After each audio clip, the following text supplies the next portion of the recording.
Hey, gals and guys, this is Michael Ferrari of Cinema to Meep. Welcome to the latest bonus Patreon episode. I think we're up to number 57. Welcome to, I guess, Studio 57 or 54. That's 54 plus 3, 57. Welcome back, Cara. How's it going? I am a happy camper. I'm doing well, Meep. How are you? I'm doing good. Really in it with summer. Yep, It's really that's hot. for sure.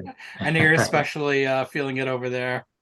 Oh yeah, And yeah. and We've been in the hundreds pretty steadily, at least out where I work, and it's almost that high down here in the valley too. yeah, Hopefully, it's a little better for you guys. it's been okay today. Today's like the first day where it wasn't so bad. Like we went to I've got my kids got invited to a pool. One of their friends like lives in a complex with a pool, and so they got to go into a pool today. And Oh, nice. um, so that was fun for them. And so it wasn't too hot. I was under an umbrella, so I was fine with that. Wearing my black veil over me, and Yeah, that sounds about right. Yeah, uh, no, we're the friends with a pool in our complex, so I know how that is, and we can't get my kids out of the pool. That's basically where they've been spending all summer. And it's good for them. Yeah. yeah. I'm I mean, like jealous. kids are the same way. They're always in the pool when they can get into one. So yeah, we went to a splash pad. We do all those like, things in the summer and to keep cool. And because it's been like like you guys, it's been really hot like almost the whole summer. Um, I don't know, it's doing tricks with my mind. We were just talking about this off the air, like how like the last podcast felt like several months ago. I don't know because the summer feels Yeah, so long with the yeah. heat and um yeah, I don't know.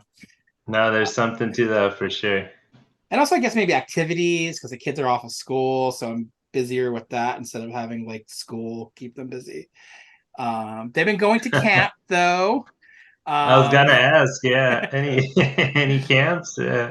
they were doing camp at the high school, actually, like an enrichment camp to try to prevent any kind of summer slide. So they do like this enrichment thing where they learn like like the subjects that they need to learn, but then some fun stuff mixed in with it, so it doesn't feel like school, Yeah, even though it's yeah. technically at the school.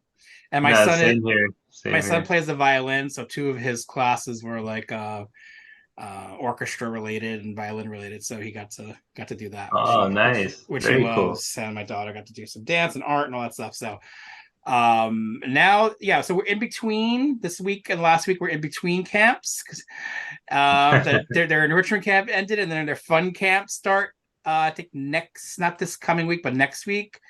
And my son gets to do some coding, which he's been Nice. excited for. My daughter gets to go to theater camp, Oh, and very cool. that's their first time going to those camps, so they're very excited for that. Nice. And I'm excited for them. I'm excited because I never had the camp experience myself at all growing up, Yeah. being a New York City kid. So I was always fascinated by the ideas of camps. They had camps, of course. They had YMCA camps, but it was like, you go to what, the park, and you Right. go to Central Yeah, we have Park. all those out here, of course. Yeah. But of me, like, so my summers were just like hanging out in the streets of New York and getting into trouble, but more, but being who I am, of course, most of my summer was being inside of a movie theater, seeing Right. movies, of course, and being in the air conditioning too, which we didn't have growing up as well. Like we didn't have like central AC or whatever that we have now, thankfully. So it was Yeah. like a lot of like Yeah. going to the movies to cool down and to just to survive the heat. And so yeah, I saw tons and tons of movies in the summertime. Oh, that's awesome. Yeah, And movies were a big part of my summer too, for sure, especially when we'd go visit my dad and in Utah. And that was like one of the things we did like almost all the time was look up the show times in the newspaper and mhm. get down to the theater. I did get to go to summer camp once, though, the year I graduated high school. So I did get to experience it and zip line and Oh, fun. sleep in a cabin and, and all of that. Uh-huh. a lot of activities, but yeah, no slashers, unfortunately. Nothing that cool. But yeah, I was way up in NorCal. I think it was like 6 or 7 hours away from Oh LA. wow. So it was pretty cool. Yeah, it was a good experience. Yeah, that's fun. I mean, a lot of kids. I mean, I live in New Jersey, so a lot of summer camps here. Obviously, I'm an hour. I'm I sure. live like a little bit less an hour from, of course, the original camp from Friday the Right, 13th. So right. I'm surrounded by camps. A lot of we have friends who take their kids and they go to like a sleepaway camp, like like up, like further up north, like sometimes New Hampshire is Oh, popular, cool. popular for sleepaway camps, and Yeah. I mean because the weather is a little bit more cooler, so it's a little easier for I guess kids to to deal with the heat. Um, so I guess if our kids ever go to sleepaway camp, I wonder if they would be New Jersey or somewhere up there. But it'd Right. be interesting if they are interested enough in doing that. I feel like my daughter would definitely do it. My son doesn't. I don't think he cares enough for that. So he'd rather Yeah, no, like I could see that. stay home and play Minecraft or something like that. Yeah, and there's something to be said about both the experiences, I would say, because I Hmm. definitely love a nice lazy summer too. So Yeah, I mean, like I'm keeping that tradition alive by watching a lot of movies in the that's right. summertime, That's and right. I So have you told me. I was talking to you about like my recently seen is very big, so bear with me, guys. I'm gonna go through it now because I watch a lot of movies in the summer. It's what I do. And I saw like some of the recent movies. Yeah. So the most recent we could say is we went to go see Barbie in the theaters Oh, okay. as a family outing, Uh-huh. and we all really enjoyed it. It was a lot of fun. It was what I was hoping it to be, smart and funny and over the top and colorful, but also giving you a lot of insightful like things about our culture and kind of slipping in there. Some people have been arguing that it's too over the top with with its themes, but it's a movie called Barbie. It can't be subtle, is what I say. I had a lot of fun with it. I thought Greta Gerwig did a really good job with it, and she got to implement a lot of her influences in the movie. Cool. And she even Cool. talks about a lot of the films that influenced her. And watching that stuff after seeing the movie, I'm like, oh yeah, I see all those things that, like things that ranging from like The Wizard of Oz to all that jazz to like screwball comedies of the 30s to like Splash. All these influences are all in that movie, which was really cool to see that in a big blockbuster movie package. No, Uh, that's cool. That's interesting. yeah, I had a lot of fun with it. I thought it was really good. Then we went after we saw that we had a double feature. We went into Haunted Mansion, the Disney thing, the Disney Oh yeah. ride movie. How was that? It was fine. It was entertaining enough. It was harmless. Don't It doesn't challenge you like say Barbie does. It doesn't go out of its way to like do anything that special.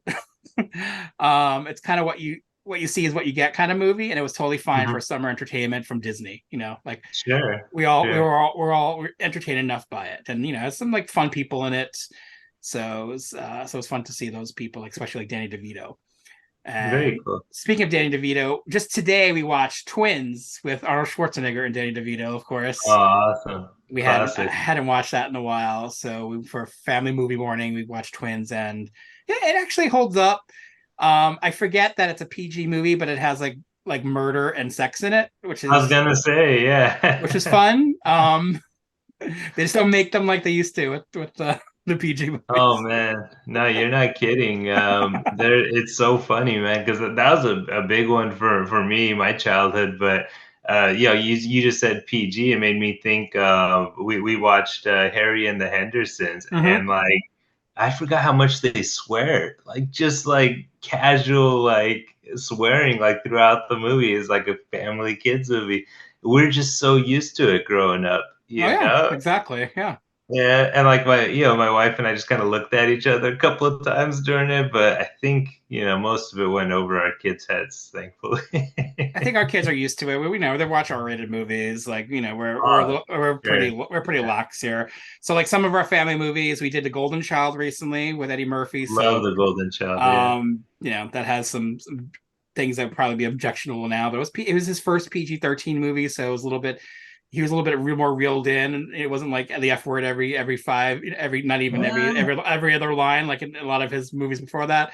But it's like it's an entertaining movie. It's kind of I feel like it's underrated, and it's like not the best word to use, but I No, feel like I it's love it. often like forgotten about in his canon when we're talking about his big movies.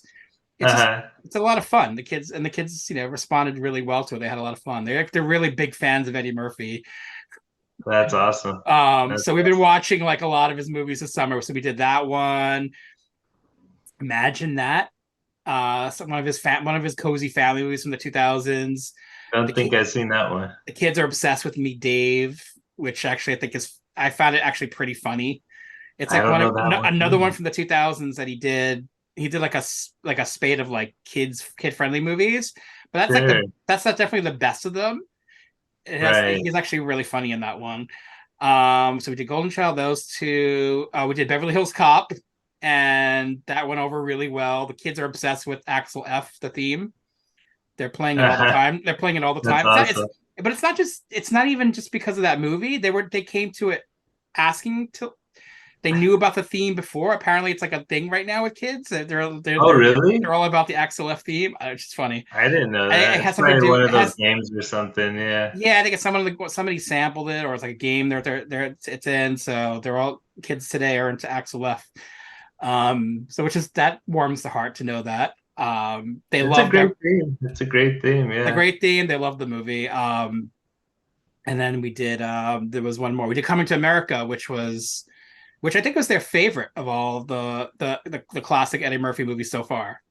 Cool, man. I Yeah. haven't seen it for a while, but I remember it being a good one. Very cool. And yeah, that's an R-rated movie, and there's like F bombs, it's nudity, whatever. But but it's like family friendly-ish.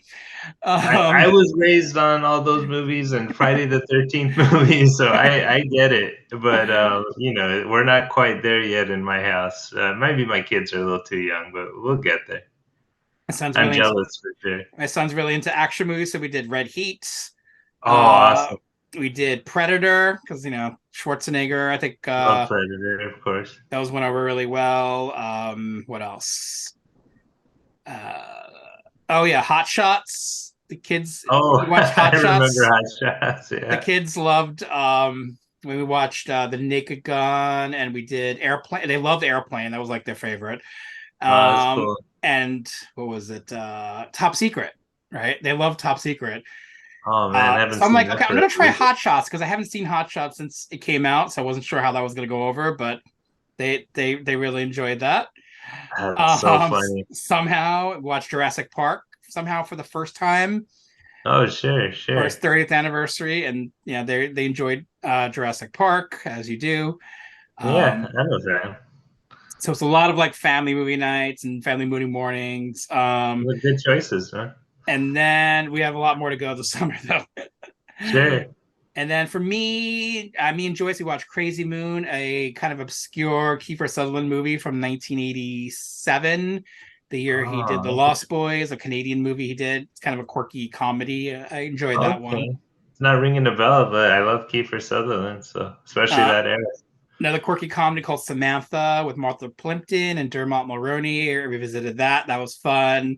Okay. An action movie. I broke out the VHS copy of Shadow Conspiracy with Charlie Sheen. I hadn't seen that since it came out. I couldn't remember it at all. It was entertaining enough. No, George P. Cosmatos yeah, directed it, so it's capably yeah, I love made. George Tomatoes. Yeah. Not super memorable, but but it was like, okay, I just want to watch a VHS tape.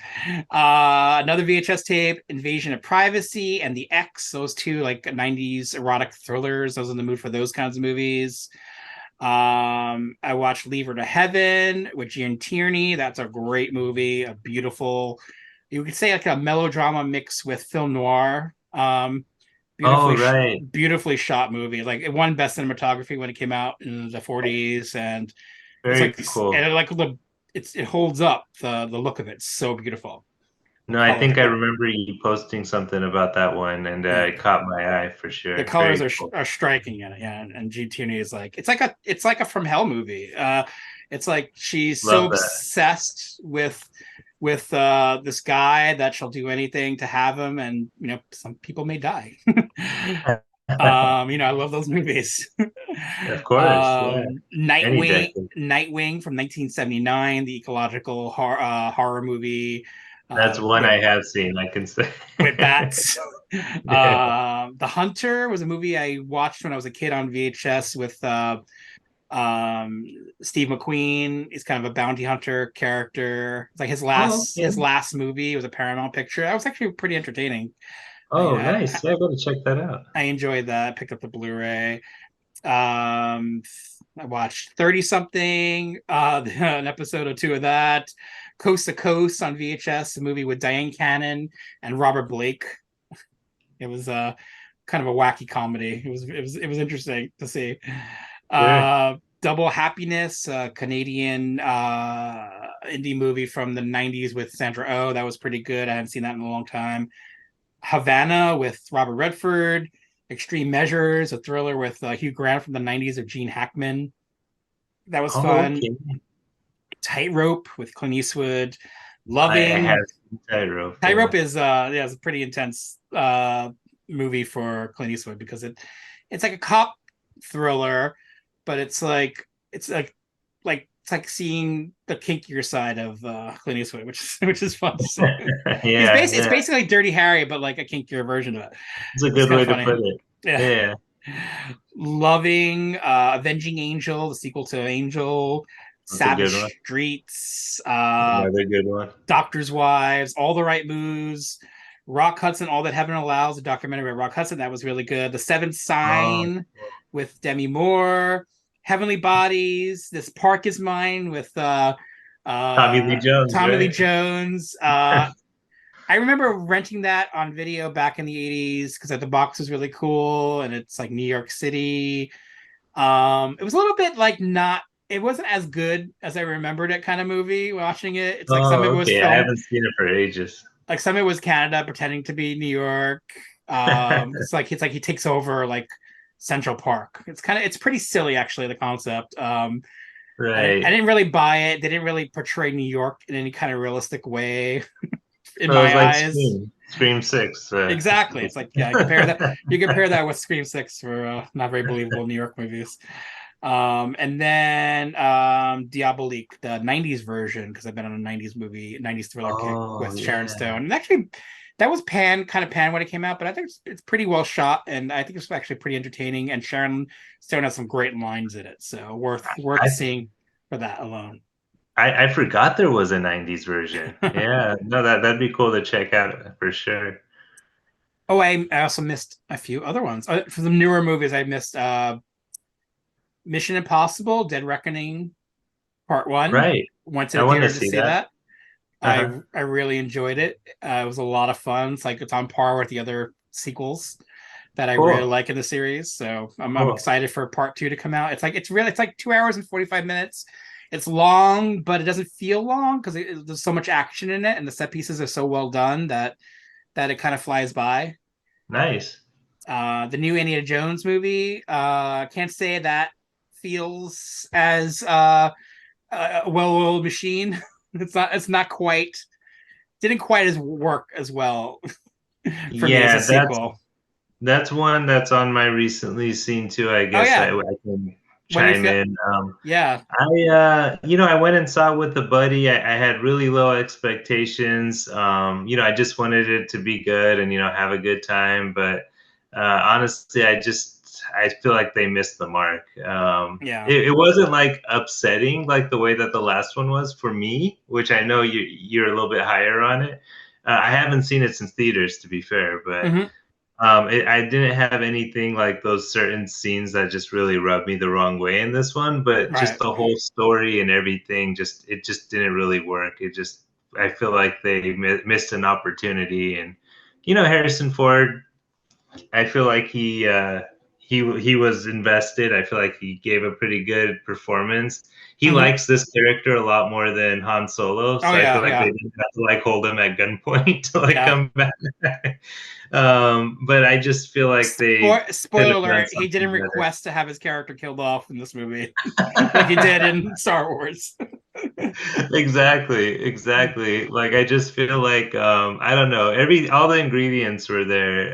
It Mhm. just didn't quite work for me, and Yeah. some of the de-aging effects were a little jarring to look at. I Well, don't know what it was. the problem with that is they spend so much time with it, and the whole like early part of the Right. movie, right? It's all like Harrison Ford younger versus then like doing It was like a pretty long scene, then yeah, it's like for it felt like just an sure. excuse to have like more Nazis in the movie. I don't know because the movie's Maybe. mostly Well, set I mean, present day, right, in yeah. the 60s.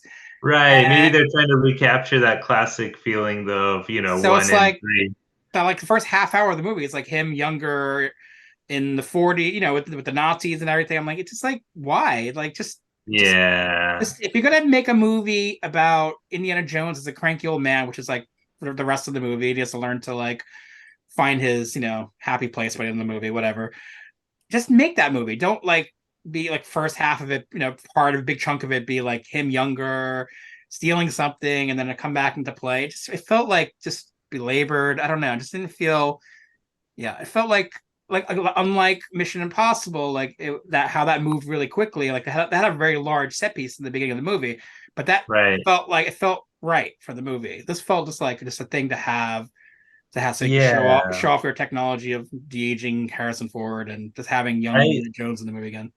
honestly, I think they could have done it like in a way where like you just don't really show him, like it's from behind or something for like a long action scene, and I Mm-hmm. think that would have even been kind of cool, and like the audience would get it, Right. like you'd understand why they're shooting it that way, and it could be fun. Like he's going through the train or whatever, doing his thing, and you don't have to like really just focus so much on this de-aging effect. Sometimes it looked good, Yeah, sometimes it was it's fine. It's like, really but bad, but it's I just don't know. this small doses. Don't go they over Yeah, overboard. exactly. Yeah. I don't think we're there yet technology-wise to where you're gonna like do a whole movie of that. So I don't want it, honestly. I just I feel like don't it's either. No, there's something like ghoulish about it too. Like yeah, I it's don't just know what like the word is. It's just not. It doesn't. It's unpleasant to look at. yeah, when they use it when these act Uncanny valley thing. I Yeah. know when these actors pass away and they're gonna use like their likenesses to do this stuff, like Yes. it's gonna feel really wrong. And Yeah. so Yeah. I'm not appreciating it now in the context of blockbuster when it wasn't necessary to this movie. Like No, yeah. no. It's again. It was like I don't know. I expected better just because it was James Mangold, but I went in again really low expectations and still just felt like it was kind of nothing. Like it's these action scenes too. They're just so like frenetic and Mhm. CGI heavy, and like nothing feels real. Yeah. Like car chases, whatever. Like just nothing. There's like no weight to it. Like there's nothing like him, lining up a bunch of Nazis on a tank and shooting them all through the head with one shot and all that other crazy stuff he did, back in the Mhm. day. So I don't know. Yeah. It's all right, whatever. There's three great movies in there, and yeah, everyone else can enjoy or not enjoy the rest. It's okay. Yeah, I mean, I ranked it. I definitely rank it last. We revisited all the movies before we went to see the new movie, so the kids could also have some context too. And of course, the first movie is the best. It's a great film. Temple of Doom went over really well. They really Yeah, enjoyed that. that's the one Um, I probably watched the most growing up, yeah, me honestly. too, by Yeah, far. And Last Crusade, they enjoyed that as well. great movie. I've always had some issues with the comedy and like how some of it didn't work, but I felt like it was entertaining on this viewing. Like Sure, I was more I can see forgiving that. of Last Crusade this viewing, and I thought it's like a fun movie. It's not like a great Yeah, movie, I think it's but really fun. It's I that think dynamic though, what you're saying with yeah, Sean Connery and the that's a little bit. Yeah, I yeah. get it. And the opening is great, Oh, and I I think love that. yeah, Yeah. it's really well done. Um, yeah, I enjoy that one. And then we watched Crystal Skull, and actually, you know what? I I was never that hard on that movie because it's like um it's fine for what it was. It was like a belated sequel, and there was a lot of course, a lot of pressure for it to live up to the first three movies. But I don't know. I was entertained by it this go round. We actually all enjoyed it. And Cool. there's some couple questionable things in it, that don't make any sense. But other than that, it was a fun Indiana Jones adventure, and we enjoyed it. And I don't mind that there were aliens involved in it. No, I don't You know, mind the aliens at all. because I of feel like it's weird that that's the hang up people have. For me, is yeah, like the swinging on vines with monkeys and well, the yeah, doing the splits during the car chase and sword fighting and all that other stuff that I was like it's rolling my eyes. silly. Yeah, it's over reliant on CGI, and Oh yeah, but yeah. I should whatever. say CGI monkey. It's just Yeah, but I don't know. It's still like it was never once boring, which I had a problem with the new one. I felt it was boring. Like some spots were boring. Like some of okay. the set pieces went on way too long. But Yeah. I felt Crystal Skull was not never boring. It moves really quickly.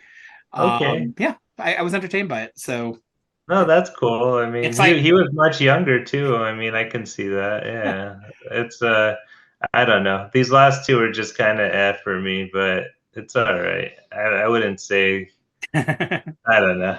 I'm trying to be nice, but it's I I love Indiana Jones. I mean, don't get me wrong. I think mhm. that it's a shame that I don't think we're really gonna get anything quite like that anymore, even.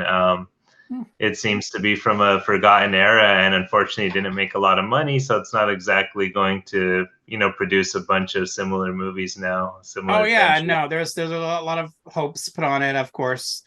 I'm forgetting her name, but the actress from Fleabag, who um I guess they were counting on her to be in a way the new Indiana Jones. Her character is a bit like, I guess, Han Solo-ish in the movie. Like Right. she's kind of Phoebe Waller-Bridge, right? It yeah, just Phoebe Waller-Bridge. She's a thief.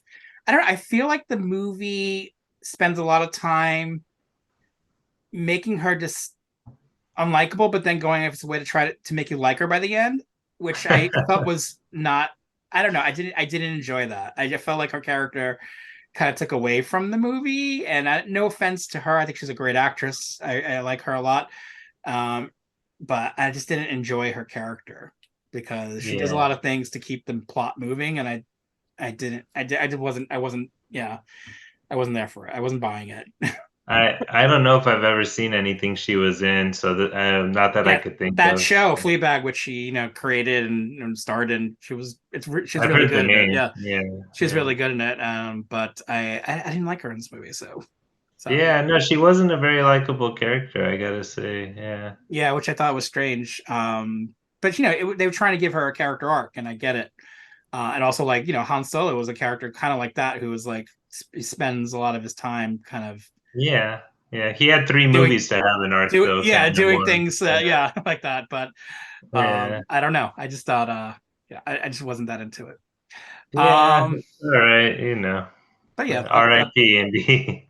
yeah, As the a franchise, I his mean, yeah. franchise is over. His story is over. Nice seeing Karen Yeah. Allen at the end too. I wish there was more of her in it, but Yeah, yeah, that was spoiled for me because they released her character poster or something, and I was like, why wouldn't she just wait for that? Like, that's pretty cool that they didn't put her in anything, and then, I don't know, whatever. I know exactly. Yeah, All right. Oh yeah. Well, one last thing about Indiana Jones. I thought Harrison Ford was really good in the movie. So I thought so I too. thought he Yeah, was the best part of the movie, like his performance, and I like even that was like he was doing the cranky old man and who like get off my lawn kind of character, and then kind of make him like lovable. In the end, I thought it actually worked because he was so committed to the performance, unlike say the Star yeah, Wars where obviously he didn't want to be there. So no. here it felt like he wanted to be there. He wanted He to he literally want went back just so that he can put an end to it once and for yeah, all. I love that. he wanted to give this character a proper send off, and I think they do that by the end of the movie. But I feel like the movie itself wasn't for me. Right, right. No, no, big difference from Star Wars. Like you said, I love Harrison Ford. Like he's All definitely right, was one of yeah. my favorite actors growing up, and I mean, um, he looks great for what is he 80? He's Yeah, like 80 years old and he's like doing yeah. some, I know obviously He there's wasn't stunt shirtless. doubles and stuff, but He's shirtless in the movie, and I'm like, Jesus. yeah. Yeah. He's definitely got an old man body, but I like that they weren't afraid to show it like early No, on he in the looks movie, which great. is like, yeah, yeah, Yeah. that's who he is. No, I think it's awesome. He's comfortable in his skin, and he looks good, and he's still like an action hero in a way, and it's like it's cool. Good for him, man. The last one, The Blackening, I don't know if I mentioned, I don't think I watched, yeah, I mentioned the last podcast because I watched it after it. I thought it was a really fun slasher comedy. I want to It's see definitely that one. it's I definitely want to see it. comedy. I would emphasize comedy because it's really funny. It's Right. it's like The trailers sell it as a it's a comedy. horror Yeah. movie too, Yeah. but and there was people, there was some murder, but it's not like a movie that's like a full. Don't go in expecting like body count movie. It's not that kind of movie. Right. But I thought it was really entertaining. It's coming out on streaming soon for those who are want to watch it soon. So if it's not Yeah, already I on do. streaming, so I think it um, looks funny. Yeah, I want to see that. I Yeah. was entertained by it. I'll buy the Blu-ray. So Cool, cool. My recently seen is pretty short. Did you have any other ones you that wanted was to it. mention Sorry, real quick? sorry, No, no, sorry. yours Like is 20 minutes, like half hour probably later. I'm sorry, guys. no, you're awesome, and I feel like I do that sometimes, so you're good. I only put down a few that I wanted to mention, and Indy was one of them. I'm glad we got to get into that, but I did see a movie, No Hard Feelings. I had like a date Oh night with the yeah, wife. I almost went to see that because I like R-rated comedies. It's not, and they were fell out of fashion for a long time, so they seem to be back. Yeah, they were. Yeah. No, it just I was like my wife is gonna like this. I know. And like it just looked like something we'd have fun going and seeing together. So we did. And we went to like a dine-in movie, which is fun to do too, get Mhm. some drinks and get a meal and stuff while you're watching the movie. Oh So yeah, it there's was one a fun nearby. There's experience. one near my house, so that's the one we go to. Yeah, that's kind of like my like we only do it like maybe a few times a year, but it's like a good date night spot. You could save some time too for the whoever's babysitting. That's true. That's true. It Whichever helps. grandma is watching the kids, we don't have to do the whole dinner and movie thing and make time for everything. But Hmm. no, it was fun. We had a good time with it. It's obviously this is like a genre that's not necessarily like my thing, but I had a good time with it. I was actually really surprised. I guess I haven't seen a lot of Jennifer Lawrence movies. I thought she was pretty funny, and I was like actually really surprised. Like she I don't know. She commits to this one. She shows a lot, I should say too. But I was surprised. It was a fun movie though. We had a good time with it for sure. I guess it's I'm not sure how to say Gene Stupnitsky. I believe you'd probably be more familiar than Yes. me. Yeah. He directed Good Boys, which was that Exactly. Yeah, raunchy comedy Bad with kids. Teacher. I think Yeah, Bad Teacher he might have been involved with, or I don't know if he directed that one or not, but I think I saw his name on that too when that I was was a trying to fun figure out movie. I remember you told me that, so I was like, oh, maybe me put no, but yeah. That was a fun movie Uh, too. yeah, but no, we had a good time with it for sure. So yeah, that one I kind of will just leave it at that. I'll wait till you see it, but there was two movies that I want to mention that I specifically saw because of the topic of today's podcast. I went back and revisited these two camp slashers that are not talked about very much for good reason, but they're kind of nostalgic for me in a weird way, and that's Bloody Murder from 2000 Oh and boy. Bloody Murder 2 Closing Camp from 2003. Wow. You actually watched Yeah, this. I watched both of them. It had been Uh-huh. ages. I Yeah. probably hadn't seen them since the last time I saw the Sleepaway Camp movies. And I think it was around the same time, probably. And for some reason, Sleepaway Camp and these terrible movies have become associated in my mind. And I just had to do You it. think it was like the Jason, the fake hockey I mask? think Like, so. yeah. Yeah, because it has that very specific like hockey mask that's like not the one Jason wears. You know what I mean? The one that's Right. kind of a little bit different design, but is used in the Sleepaway Camp sequels. And I don't know. I for whatever reason I enjoyed turning my brain off and watching those movies. I had a good time with them, especially the first one. and it's just something to have on in the background. And as soon as it started, I was like, I think this is Big Bear, and I looked it up, and I was like, yep, it's Big Bear. So it's kind of fun when it's like a little local, Southern California, and I don't know what it is about those movies. I don't know if I want to get into them too much, but I just wanted to mention them as camp slashers that have a weird nostalgic place in my heart, even though they're terrible. And the first one has the hockey mask, like, pretty prominently throughout. It doesn't make any sense. I don't know if I was sleepy or what, but the ending, the reveal and stuff, I was like, that did not make any sense, and I'm not going to rewind it. I'm not going to read up on it. It just didn't make sense, and I'm going to leave it at that. The second one has the hockey mask on the cover, but it was like a weird white mask during the movie that I didn't remember. But yeah, some of it came back to me as I was watching, especially with the second one. Yeah, I don't know. Have you ever seen those by any chance? I don't know. I mean, I watched the first one, but like back in the day, and Yeah, I yeah. honestly don't remember much.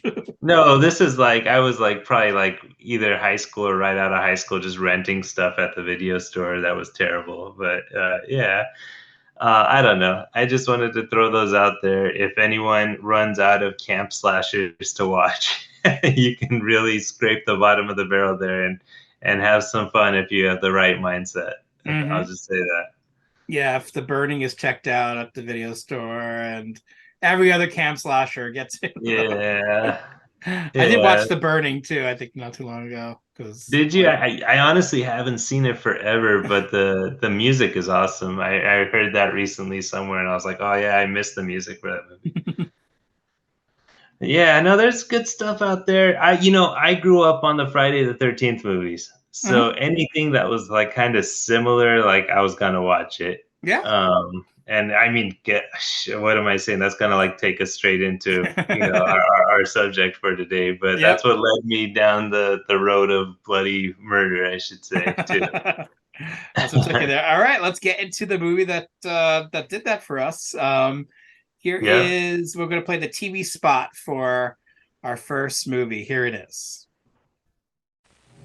Dear Mom and Dad, I've been at sleepaway camp for almost 3 weeks, and I'm getting very scared. Someone is watching you. Someone is waiting for you. Someone wants to scare you to death. Sleepaway Camp. You won't be coming home. Rated R. Dear Mom and Dad, you've got to get me out of here right away. There's a crazed killer on the loose, and kids are being scared to death. And a girl was brutally stabbed while taking a shower, and nobody is doing anything about it. Your peaceful, perfect place to meet girls has become a slaughtering ground for a bloodthirsty, murdering monster.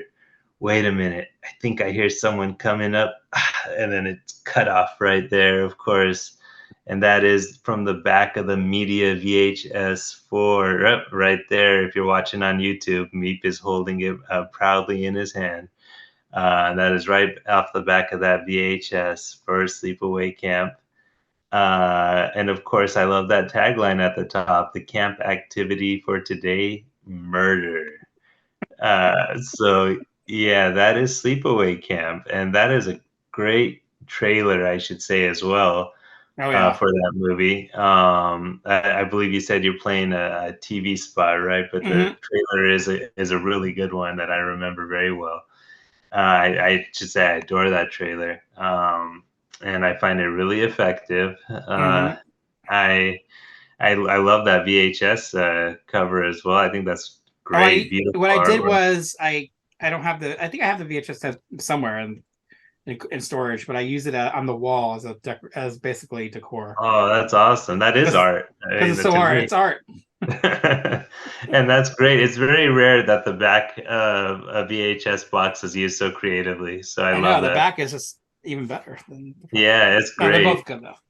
No, no, they're great. That iconic image, of course, everyone knows with the knife through the sneaker. I don't know. I guess let's get into Sleepaway Camp. I probably hadn't seen this for, gosh, I don't know, like since college, Oh probably. wow, really? Yeah, it's probably been like, I don't know, 20 years or something. Hmm. Um, Wow. and I kind of forgot that the original's a whodunit, Hmm. bizarrely enough. I know I saw these out of order, and I can get into that more, as we get to the sequels. But for that reason, like, I never really thought about it as a mystery, or I guess the reveal wasn't like as big of a deal to me for whatever reason. Unfortunately, even though it's a great reveal, I just feel like I kind of saw these in a weird way, and it just was the way it worked out back then.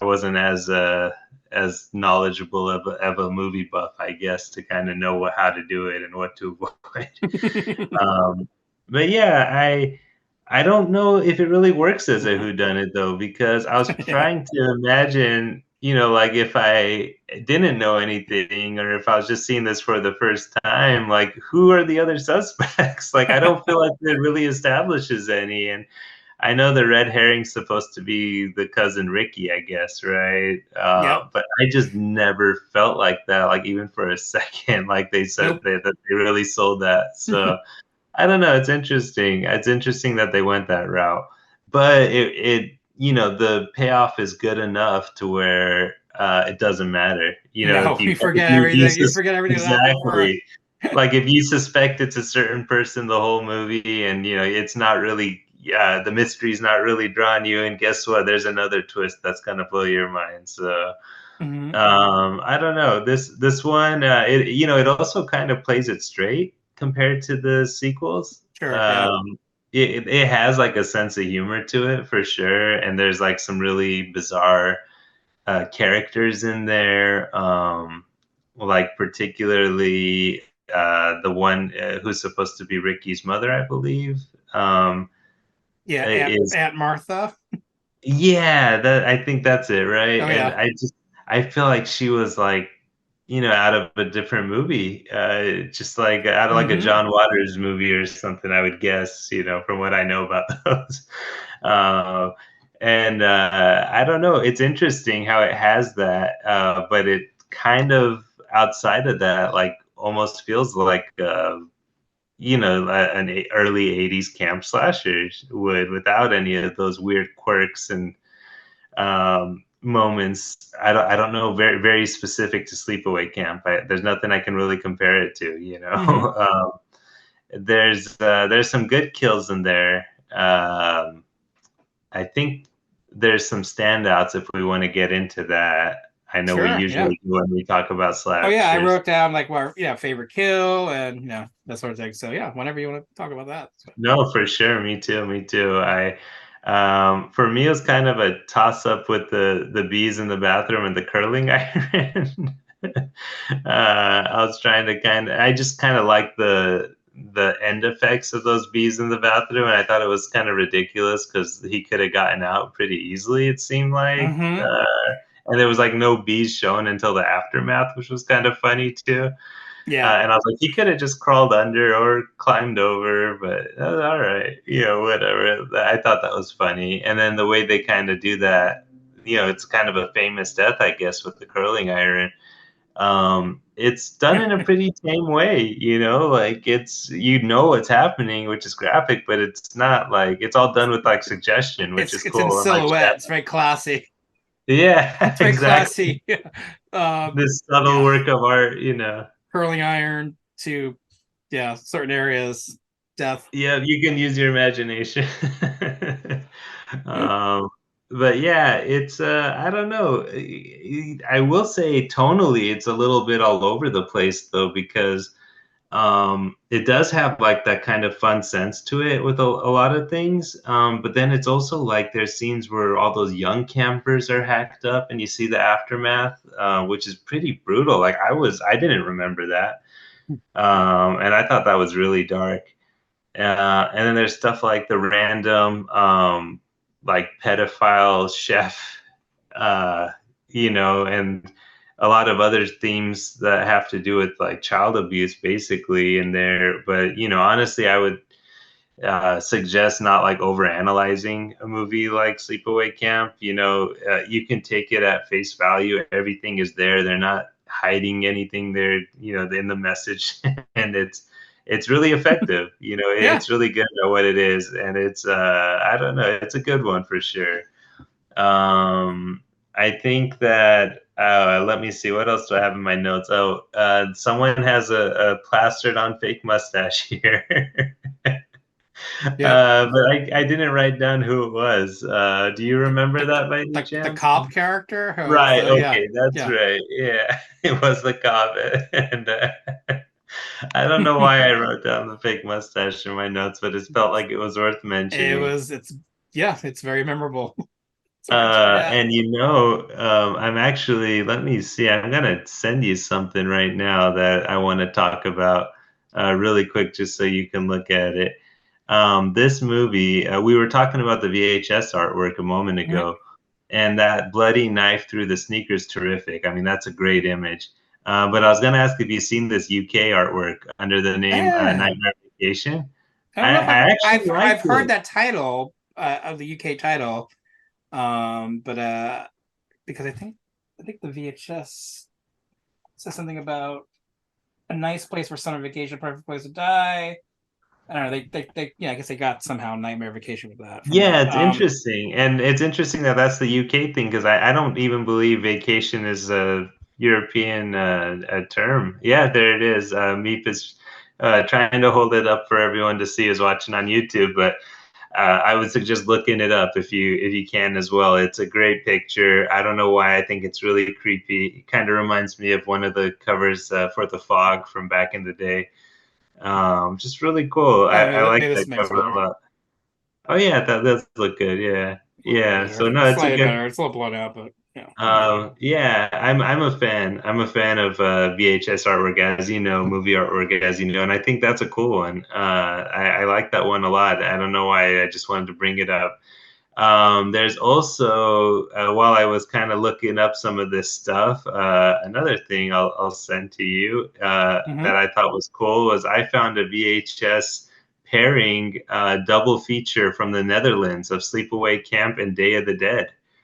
I don't know how that happened, but I think it's pretty cool. So I think I just sent that to you too, and I encourage the listeners to look those up when they can. Um, so yeah, there you go. I don't know. I love random stuff like that. So I think that's pretty great. It's pretty fun. Um, yeah, I don't know. There's not a whole lot else I have in my notes here. I just think it's a really good, effective movie. And I will say, looking at your shirt right now, that you can't spell Camp Arawak without Ara. So there you go. Camp. All right. I personally would go to Camp Ara. If I were you guys. Yeah, you might be Let's all go safer visit. Let's there. go take your kids to Camp Ara this summer. You might be safer at Camp Ara, Yeah, Arawak. so clearly I'm a fan of this movie. I have a shirt. Of course, I would like to go to this naturally. camp as well as space camp. Nice. I'm in a very campy mood today. Yeah, and like you pointed out with Aunt Martha, it's a very campy performance Oh, yeah. It's by that actor, needs to and be seen to be believed. I have a feeling it was not meant to be totally funny. I thought it was meant to show it the unhinged side of that character, I think because of so course too. Aunt Martha is what sets off the chain of events Right, that all happen in these this movie years of inadvertently by right yeah, repression and repression. all the Exactly. trauma and everything else that comes out of that. Yeah. So I think that unhinged quality that the actor brought to it somehow comes off as funny and John Waters esque, because the performance is very, very Yeah, is a exactly. lot. That's And a good impression for but I whoever's watching. but I Yeah. think it's I don't know. So one of the many elements of this movie that makes it stand out from all Yeah, those there's other nothing like else like post it. these movies Sleepaway Camp exists because Friday the 13th was a very popular film. Right. Everyone was making their summer camp slasher movie, obviously. to cash in on the runaway success of Friday 13th, Friday 13th Part 2, and on and on. So yeah, so you got movies like this, like kind of regional-esque kind of horror movies to cash in on something big. And this one was, made on a small budget, $350,000. Oh wow, that's more in than I thought. Even upstate New York, and yeah, and of course ended up making $11 million at the box office, which was big in 1983 dollars. So we're celebrating the 40 years of Sleepaway Camp now, coming up this year. And yeah, and I saw it in a theater at the Rivoli Times Square. I know I've talked about this movie on this podcast before, so bear with me, but I think so, yeah. It really surprised me, because it was a lot like the other slashers of the time, but I think because it involved kids, Yeah, it felt more dangerous. I agree. It feels more sleazy because it is. It was definitely of that time, the early 80s, where things were getting like things were like, they weren't obviously like that in the 70s, but in the early 80s too, you had that element in these movies that were not like studio films. They were like indie films or grindhouse films. It has that play a feel lot of to it, drive-ins, and this one has that element. It was made for those kinds of theaters, but also because it was a movie that's aping obviously Friday 13th, it was put into a lot of major markets, and so it became a success because of that. But it has this extra dangerous element to it that that some of the studio efforts didn't have quite as much.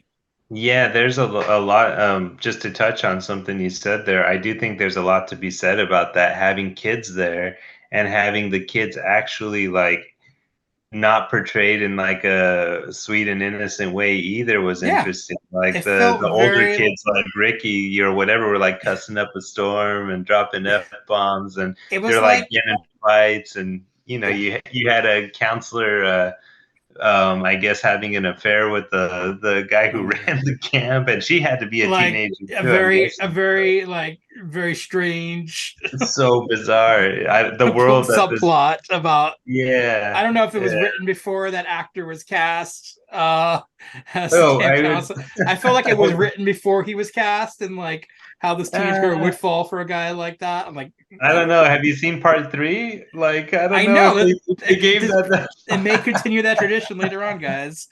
Yeah, maybe there's just something about these men who run camps that it's irresistible to these girls. Yeah, so there's definitely there's really a lot of icky elements in this movie. So if you're sensitive to that stuff, yeah, like it's a take a shower after you're done kind of. If you're sensitive to that stuff, avoid this movie, because it's not for everybody. Like that kind of stuff. No, clearly, and I get it. But I grew up in that era. I grew up in New York. I grew up around people who were like that, like Ricky, kids who had like foul mouths and like were very confrontational, up in your face, like New York, very New York kind of kids. And obviously people like Felicia Rose and some of the cast members were clearly from the East Coast in New York.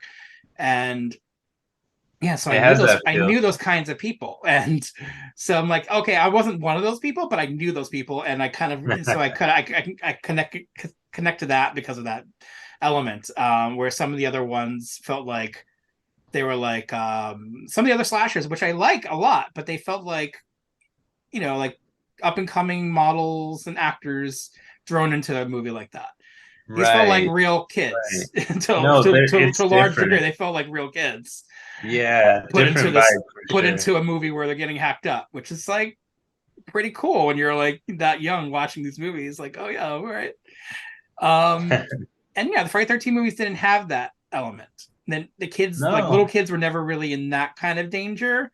We didn't see any kids at Camp Crystal Lake until Part 6, I want to say, and that was totally played for laughs. You would have like a Corey Feldman or Reggie the Reckless, like a kid character. Right, but those were kids who knew who you were going to survive. Not campers, though. Yeah, going to survive or somehow just help to to conquer the bad guy, whatever. But yeah, kids are often in these sleepaway camp movies, so that's what makes them a little bit more special. And add that on top of all the like the sleazy elements and all the campy elements that were, I think, unintended especially after seeing maybe Return to Sleepaway Camp, because that tries to be intentionally campy. We'll get to that soon. Not too much though. I like that there's a surprise ending. Yeah, that ending really is something. There's a reason why it's talked about so Yeah, I much. often Really. that's what leads to my question. Do you think this movie would be talked about or even remembered as much if it weren't for that ending? That's a great question, and honestly, I don't. I really don't. There's so many slashers from that era that I'm not sure it would stand out enough. It would be, it would be well known, I think, probably for people like us. Mm-hmm. But that moment makes it like horror lore, Yeah. like it's something that's going to be mentioned in all these specials or whatever, now because of that. And Yeah. it's a real standout, jarring moment. And like you said, like the movie is, sorry, like pretty grim and like plays it straight, and Mm-hmm. the campy elements aren't necessarily intentional, like you said. But that ending, I just feel is really dark. Yeah, it goes to some dark places, and of course, again, there's a Yeah, lot of like psychosexual stuff in this movie that's not really played up, but it's there. And by the end of the movie, it's like it's fully crystallizes what yeah, what this movie yeah, and it makes exactly. you like, oh yeah, yeah, I get it now, and it just makes total sense. It's like It it's does. Yeah, picking up at where the ending of Friday 13th leaves off, like someone's head yeah. does get severed, and it's and then get an extra little surprise. So I think that's part of the thing too, because the head that she's holding was like a character we're supposed to kind of think is like a nice character, and yeah. even though they do kind of wrong her, a little bit. Or gosh, him. What are we saying? I don't know what we're supposed to say Yeah, in and one this. of the few actors from this movie who actually went on to like a fairly successful career in the '80s, like doing other Right. roles. Yeah, Yeah, that's yeah, right. and Yeah. yeah, So yeah, I don't know. This movie is something else. There's a reason why it's so iconic. But then, like I said, honestly, there's a reason why I haven't watched it for like 20 years. It's just not like a fun movie to me necessarily. And true. I don't It's not know. I fun. don't know why. I could see where it's fun, and like I I, watch all kinds of weird stuff, but I I don't mean, I know. think because of the dialogue, to me, it's fun. Like you, Angela, why are you so fucked up? It's like there's so many like fun quotable lines in it, No. Look. You're right. It's and not like I'm not talking about like it's like Maniac or something like that. It's no, it's not. not. It's You not. It's know. definitely not Maniac. I Um. love Judy's character. I think she makes Oh it like gosh, she's she great. brings it to another camp level because she's so obviously bitchy, and she's to me like one of the best bitchy characters in horror I movies. think she is. She Famously, is. I think for a lot of people who like slasher movies, she's up there, like way up there with like the bitchy characters in horror movies, She's like on the Nancy. Mount Rushmore. Yeah, she's like Yeah. Nancy Allen and Carrie. She's up Maybe there with them. Melissa from Friday 7 should be on there or something. Yeah, yeah, I'm with you. Yeah, she's up there for sure. I just Wendy from Prom Night. Um, That's a great call. Yeah. I just think she's just so fun to look at. Her side ponytail, her name and her shirt. Um, she just makes it. Yeah, and obviously, of course, the fashions of the movie bring it to another fun campy level. Just because that were the fashions of the time. People wore a lot of cutoffs and tight Yeah. clothing, and like Yeah. especially in New York, it was like a thing, and I remember it well. And It's so bizarre. I don't know. I'm just thinking more about it, and I'm like, man, like that baseball scene, for example, like that goes for a while. yep, This movie just did its own thing. Like it just yep, didn't care. Like it took its time and it did its own thing, and yep, it's really unique in that sense. Like the yeah. closest thing I could compare it to is like maybe something like The Burning. Yeah, The Uh, Burning, which is like the first half is like a teen sex comedy in a way. Right, exactly. yeah. Like it goes those places or whatever as well, I Yeah. guess, or spends more time doing those kinds of things, I Yeah. should say. But Yeah. with a lot less, I guess, like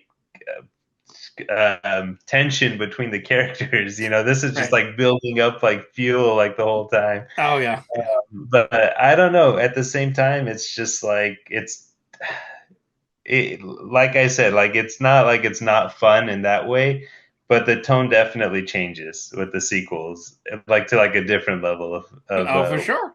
It does. yeah, I don't know, I don't even know, like I guess comedy or whatever you could say. Why don't we get there? Let's go there. Let's play the trailer for Sleepaway Camp 2, Unhappy Campers. There used to be this camp about 60 miles from here, Camp Arawak. All these kids started getting killed. Well, it ended up that the killer was the shy 14-year-old girl that everybody picked on. Except she wasn't... Phoebe, you're supposed to be in the cabin. Let's go. Wait, what happened to the killer?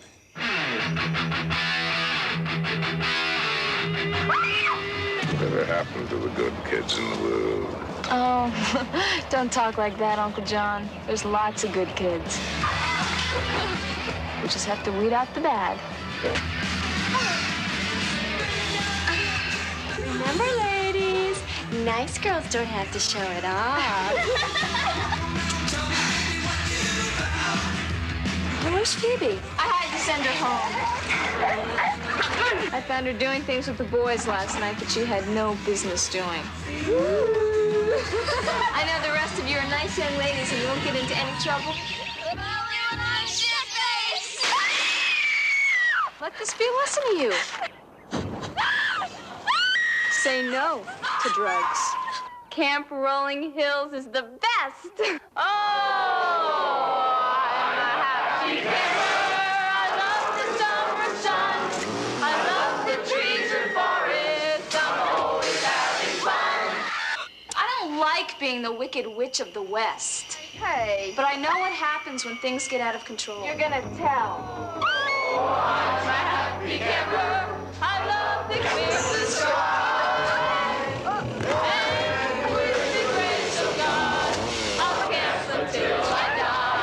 Good night, campers. Sleepaway Camp 2. Okay, that was the trailer. Let's read off the back of the VHS box. Welcome to Camp Rolling Hills. Meet your camp counselor, Angela, Pamela Springsteen. She's the kind of counselor who enjoys camp songs, nature walks, board games, and murder. In fact, she does wonders with a chainsaw and drill press. It all started 6 years ago at a nearby camp. Apparently, a shy 14-year-old boy went berserk and committed several grisly murders. Could it be that the unhappy camper has returned as Counselor Angela? The boys and girls at Camp Rolling Hills are about to find out. But as each rowdy camper discovers Angela's secret, they're immediately sent home in a bag. Until one camper is left. It's a classic battle between camper and counselor. The classic battle. Sleepaway Camp 2. No, sign up. Sleepaway Camp 2. Sign up and become a dismember. 81 minutes. Yes, that's the back of the Nelson Entertainment VHS box. Very memorable. Box, VHS, of course, with Angela, and then the back of it, I have the Blu-ray, which will exploit that here too. Of course, super memorable at the video store because of these iconic characters kind of being brought in a way. Yeah. Oh, yeah. No, that's awesome. This is a Screen Factory box. Oh, yeah. So one thing you notice when looking at this, other than the obvious things that do play in the movie, have a certain is that Pamela Springsteen? That's not Pamela Springsteen. That's not Pamela Springsteen. Yeah. So back in the 80s, they did it a lot. Annoyingly, they would ever place the actor with someone who's like they deemed a model or something, hot enough to be on the cover to sell more VHS tapes. It happened a lot. Yeah. Or just like sometimes it was artwork where the person was drawn with a different face, like Valley Girl or something. It was always dumb when they did that. It always pissed me off. Yeah. No, there was a lot of that. There was a lot of that. I can think, especially in slashers, I could think of a few already. Yeah. So we're at Camp Rolling Hills this time. Yes, for whoever is listening, go on to YouTube and watch Meep's costume change So I because just he said has different. a I just said a rolling different hills. camp, so I had to get a different shirt for that I event. love that. That's awesome. Um, so yeah, obviously it's a different camp this time, and Angela, now of course played by a different actor, Pamela Springsteen, as we mentioned, is in play here, and I think that's because there's a couple of reasons for that. I think I think the original actor, Felissa Rose, auditioned to be in Sleepaway Camp 2, and there's like this contrary, things about it, Yeah, I and have that in mind like too. Yeah. she felt it wasn't. Someone felt it was not the right fit because of the more comedic bent, like you were alluding to in this movie. Like her maybe it didn't gel with her, and also because she was going to college at the time, Mhm. that interfered with her schedule. So whatever the reason is, she didn't end up being in the movie, so they cast someone else. And one of those people who auditioned and got the role is Pamela Springsteen, of course, as we know, famously as Bruce Springsteen's sister. And so I went into the sequel knowing that it was going to be a different actor. This is like 5 years after the first Yeah. movie. Uh-huh. So it was long enough where it wasn't such a big deal for people at the time. I don't think anyone um was that invested so much in Angela as a character by the end, and so much that they would get so upset that it was recast. I don't remember being people back in 1988 being that upset about it. It wasn't like a Yeah. thing where it was like you recast someone pretty major in a role. Like it didn't feel like that. It just felt like, okay, this went in a different direction. It's a different director. These movies were made to capitalize, of course, on the home video market at the time. So they were mostly made to be on VHS shelves in the late 80s. They did had very small theatrical screenings in the late 80s, but they were really made to be in part two and three. I'm saying to be on the shelves, and Yeah. I was like, yeah. so it was okay to go in a different direction with some of the tone. It was okay to go in a different direction with some of the actors. There's only one, really surviving actor from the first movie that they wanted to focus on here, and it made sense because we're going. It is set several years later. Angela had been, I guess, her character had been through some. I don't know how do they explain it. Like she went through like shock treatment and like gender reassignment Yeah. surgeries and She had stuff. Uh, exactly. Yeah, she had surgery, and yeah, apparently she like got great recommendations from her psychiatrist and yeah, everything else she says. So I don't know. She yeah. went through a lot. Yeah, so some of that dramatic, some of those reasonings are, I mean, don't take them too serious, Yes, um, of course. uh, Yeah. try not to offend, anyone, because it can get tricky with that stuff. So I just think I don't go into these movies, two and three, or even the first movie in any kind of serious way. No, Um, I no, have a I lot of don't think fun with you're them. meant I think certainly with two, you start seeing the more over the top elements come into play. The humor, like you mentioned, is uh, definitely more intentional here. You feel like, yeah, it just felt like by the late 80s in general, movies were getting more comedic. Horror movies certainly were getting more comedic. to. Less gritty, obviously, by mid to late 80s. That was kind of going away.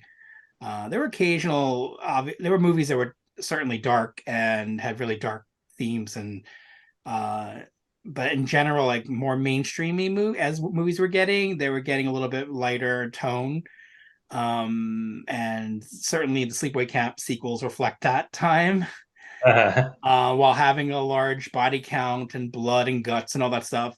But I think that's what made a lot of those movies easier to watch, having the lighter tone to it. Yeah. I felt like I know for some horror fans, they feel like those kinds of films felt like the death knell of for them horror. And I get it because it's not like a Texas Chainsaw Massacre movie. It's not like you're going to see something that's going to really be grueling and Yeah, but some of full of a lot those of that. even tonally, over the years, those sequels, I don't know. Yeah, I mean those movies, turned that way too. Like by part Yeah. two, they were becoming comedy. Uh, It was just the they time do the period. Breakfast Club pose on the cover. Right, exactly. It was intentional Yeah. comedy. And I Yeah. think when you get into sequel territories, you have to like find ways to mix it up. And I think that this was their way to do that, to add Mhm. comedy, like a lighter tone, but while also delivering what fans of slasher movies want with blood and guts and like creative kills and all that stuff. Creative kills, definitely, yeah. And I think part two really exploits that really well. Um, and I was really into that in '88 when this came out on video. I think it hit video store shelves November 16th, and yeah, I was there for that because I was into those kinds of movies. I was already a fan of the first movie, had seen that in the theater, and yeah, I was if anything, I was just bummed I wasn't able to see it in the theater because it didn't play New York City theaters. Oh, okay. So it must have been more regional releases because these movies are filmed in Georgia, and so down south. So I mean, there might have been some theaters like here and there sprinkled throughout, but I just did not play it. So it was really just a VHS release for me, and I was excited to see it on the shelf and ready for it. I knew it was coming, and I remember renting it the day it came out, and I was very very happy to watch it and seeing Angela 5 years later get to hack up a bunch of kids and Very cool. counselors. And I was there for it. And I thought Pamela Springsteen added a lot to the movie. I thought she was fun. I liked her. I wouldn't say tongue-in-cheek quality, but it was something about her, her lack of. I don't know if it was like a lack of uh, seriousness, but she was playing it light. She looked like she was having fun, and that kind of came Yeah, through. definitely. And it maybe benefited from someone who wasn't like a super duper pro at acting. I felt like some of them might have taken it a little bit more seriously, and it might have been a more heavier role or Mhm. more belabored with the comedy. I think it just has like a light enough touch where it's fun, and she gets to kill a lot of people and have a smile, um and that reminds me, of course, her reasonings for killing are very fun. People Hilarious. who annoy her and just check off boxes of rules in her head. Reminds me Yeah. greatly, of course, of Kathleen Turner and Serial Mom. Yeah, So that's I always true. feel like this is like the teen slasher version of Serial Mom. Haven't seen Serial Mom, of course, after this, but like Right. I connected, like something connected in my head. Like, okay, yeah, Serial Mom is Angela, Sleepaway Camp. They're the same. They're the kind of the same serial killer cloth. They Yeah, or even like Terry O'Quinn and the stepfather. Like they have these things in their head. Like right. things have to be perfect in their head, or people just get bumped off pretty quickly. Yeah, And yeah. I think it's hilarious, that concept. I think the movie does that in a really funny way, in a fun way, and um and again, light enough tone. It doesn't never takes itself too seriously, even when there's some pretty shocking things happen, like people's heads end up in TVs and Yeah. other things, and what could have been like hard to watch in another movie that maybe took it for really for murder for what what it really is in a darker way, a sinister way. I think here just does it in a fun way. And Yeah. so because of that, I can go back to watch this one a lot, and I have over the years, probably even more than the first. Well, no, I do watch the first movie a good amount too, but I feel like the first two movies I've seen a lot over the years, and I don't get Sure. I don't get too tired of them, which is I guess you say a lot because this movie is now 30. I don't know how many years later, 38 years later, 35 years later, and I'm still enjoying Right, it. So 88, right? yeah, Yeah. so that's a lot for me. How about for you? I No. know it's been a little while for you, just revisiting. Yeah, again, like I said, I embarrassingly hadn't watched any of these for a long time, like since college probably. But I did. Well, it's funny. Well, I guess we'll get to the one that I kind of remembered the most and seen the most. Spoiler alert, it wasn't any of these first two for some reason. The one that kind of stayed in my memory over the years. But watching it now, like, gosh, like I'm pretty picky with horror comedies for the most part. Like there's so many that came out in the 80s, like I don't know, Student Bodies and like all those kinds of movies that I just don't care for. Like it just doesn't do anything for me. But I thought this movie was hilarious. Like I really love the humor. I was like laughing like a lot during this watch, especially. Mm-hmm. It just really worked for me. And I know humor is subjective, obviously, and everyone's going to get different mileage out of it. But I just thought this was a really funny movie, and maybe I'm twisted for thinking that, but, Yes, you are. but it's so good. And I don't know if we're going to get to ranking these or not, but Yeah, I think maybe we I'll should. take my Save, save your my save your thoughts. rank for the end. Yeah. Yeah, but this one was a big hit for sure on this Mhm. watch, and it's just a really fun movie. And I do think Felicia Rose was really like great in the original with that role. A very different performance, Yeah, obviously. it's a very She's quiet performance, obviously. very Yeah, quiet, like mysterious. Kind of I don't know, just different than what you're seeing here. Obviously, could do that yeah, really well. yeah, exactly. But like this, Pamela Springsteen's performance here is just like I don't It's know. She really brings something to it's the very character that takes. wide-eyed. Like she could be like a Brady Bunch kid. Like Yeah, she's like I very love like her. yeah. Exactly. Like I just love her energy. I love her smile. I love her cheerfulness. Even when she's doing horrible things, or Mhm. even when she's upset, she's always like she'll get mad for like a few seconds while she knocks someone off or whatever, but then she'll be smiling again and have a good one-liner. This one, gosh, like the body count, I lost track. Oh yeah, there's There's a like lot. this is if you like want like a slasher movie with a lot of creative kills, like this has them all. Yeah, Um, they you're gonna stacked the get deck. them, Yeah, yeah. Like it's gonna be comedic, so some people aren't gonna probably like that for their slasher fix or whatever. But to me, that was like one of the highlights, honestly, like how funny some of these kills were. And there's some of them were pretty grueling too. Like, don't get me wrong, but some of them were really funny. And like, I did kind of write down some highlights here.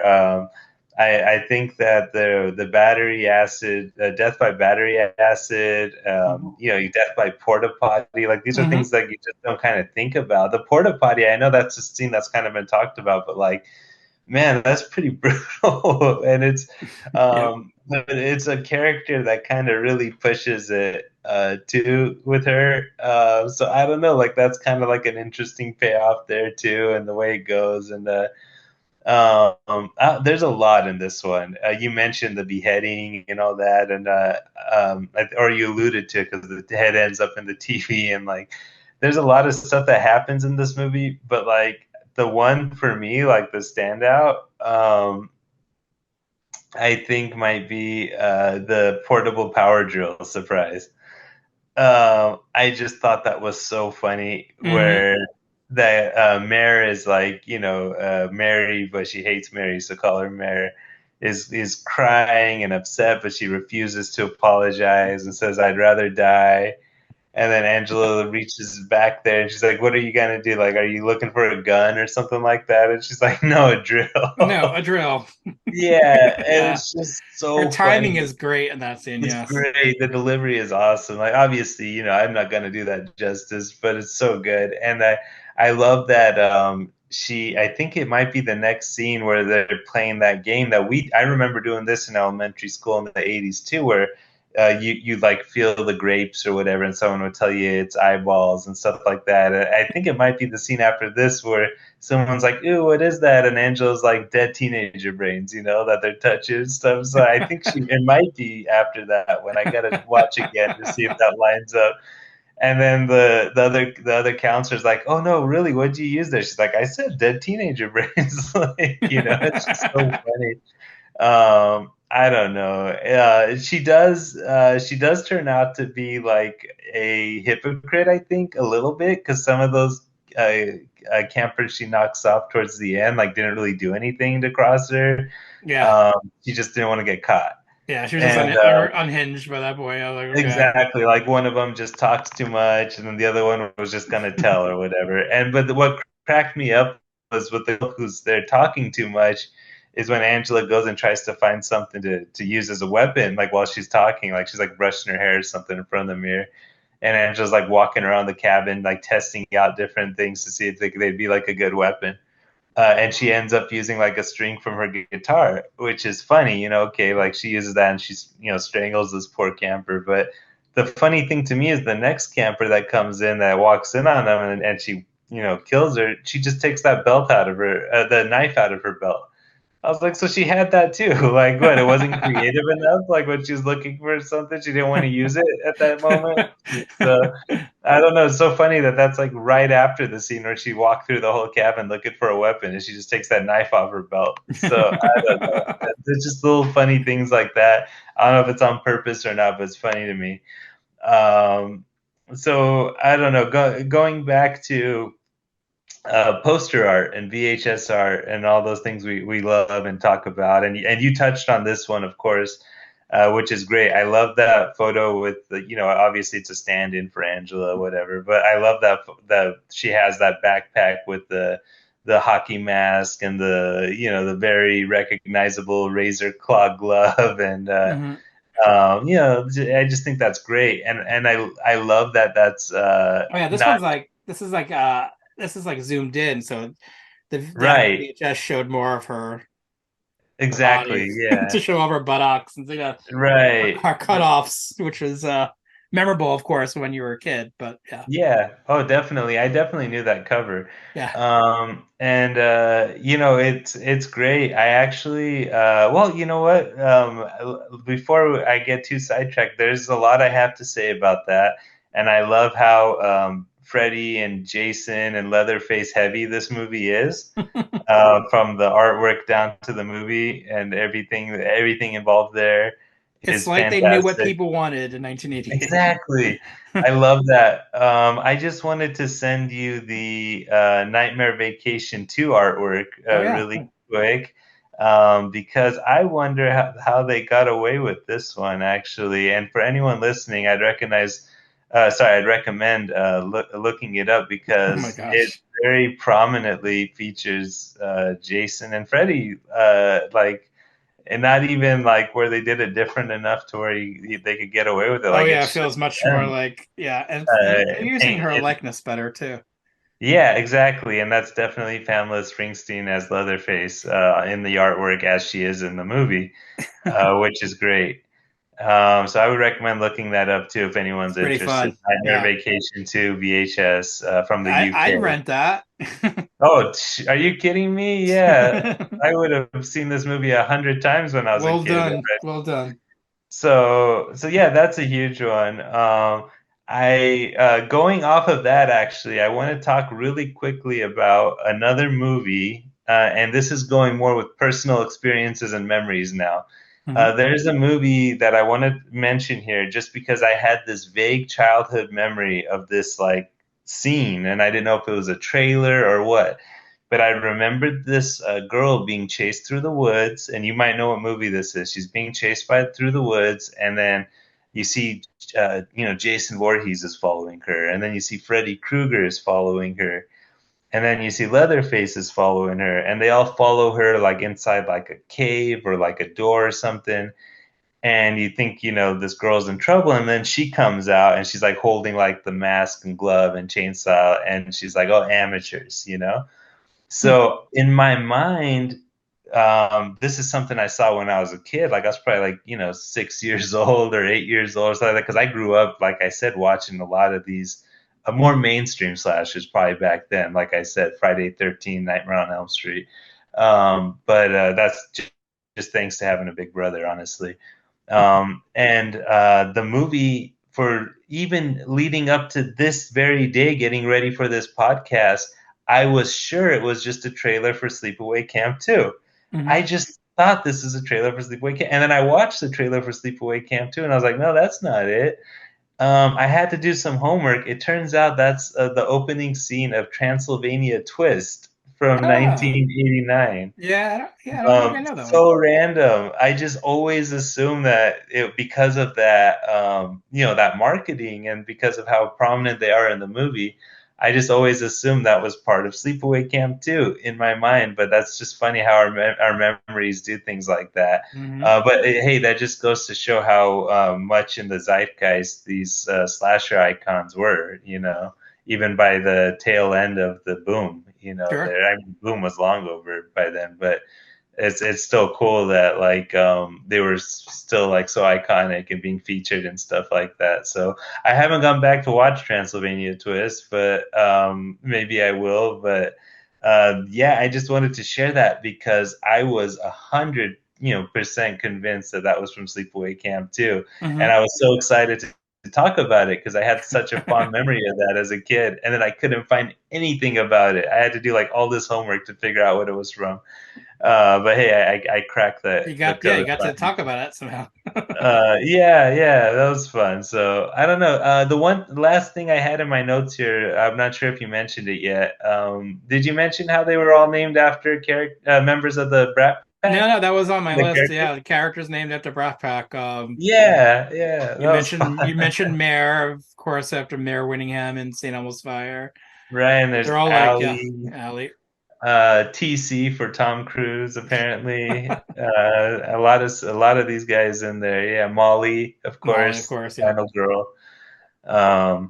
Who was that's of course Molly was Emilio. Of course Emilio and Charlie. Yeah, and of course Molly was their actual sister. Yeah, sorry, I jumped to the payoff without setting it up. You're right. Yeah, she's Renee Estevez, who was in another movie about slasher. famous sisters. Yeah, a movie about sisters with famous brothers.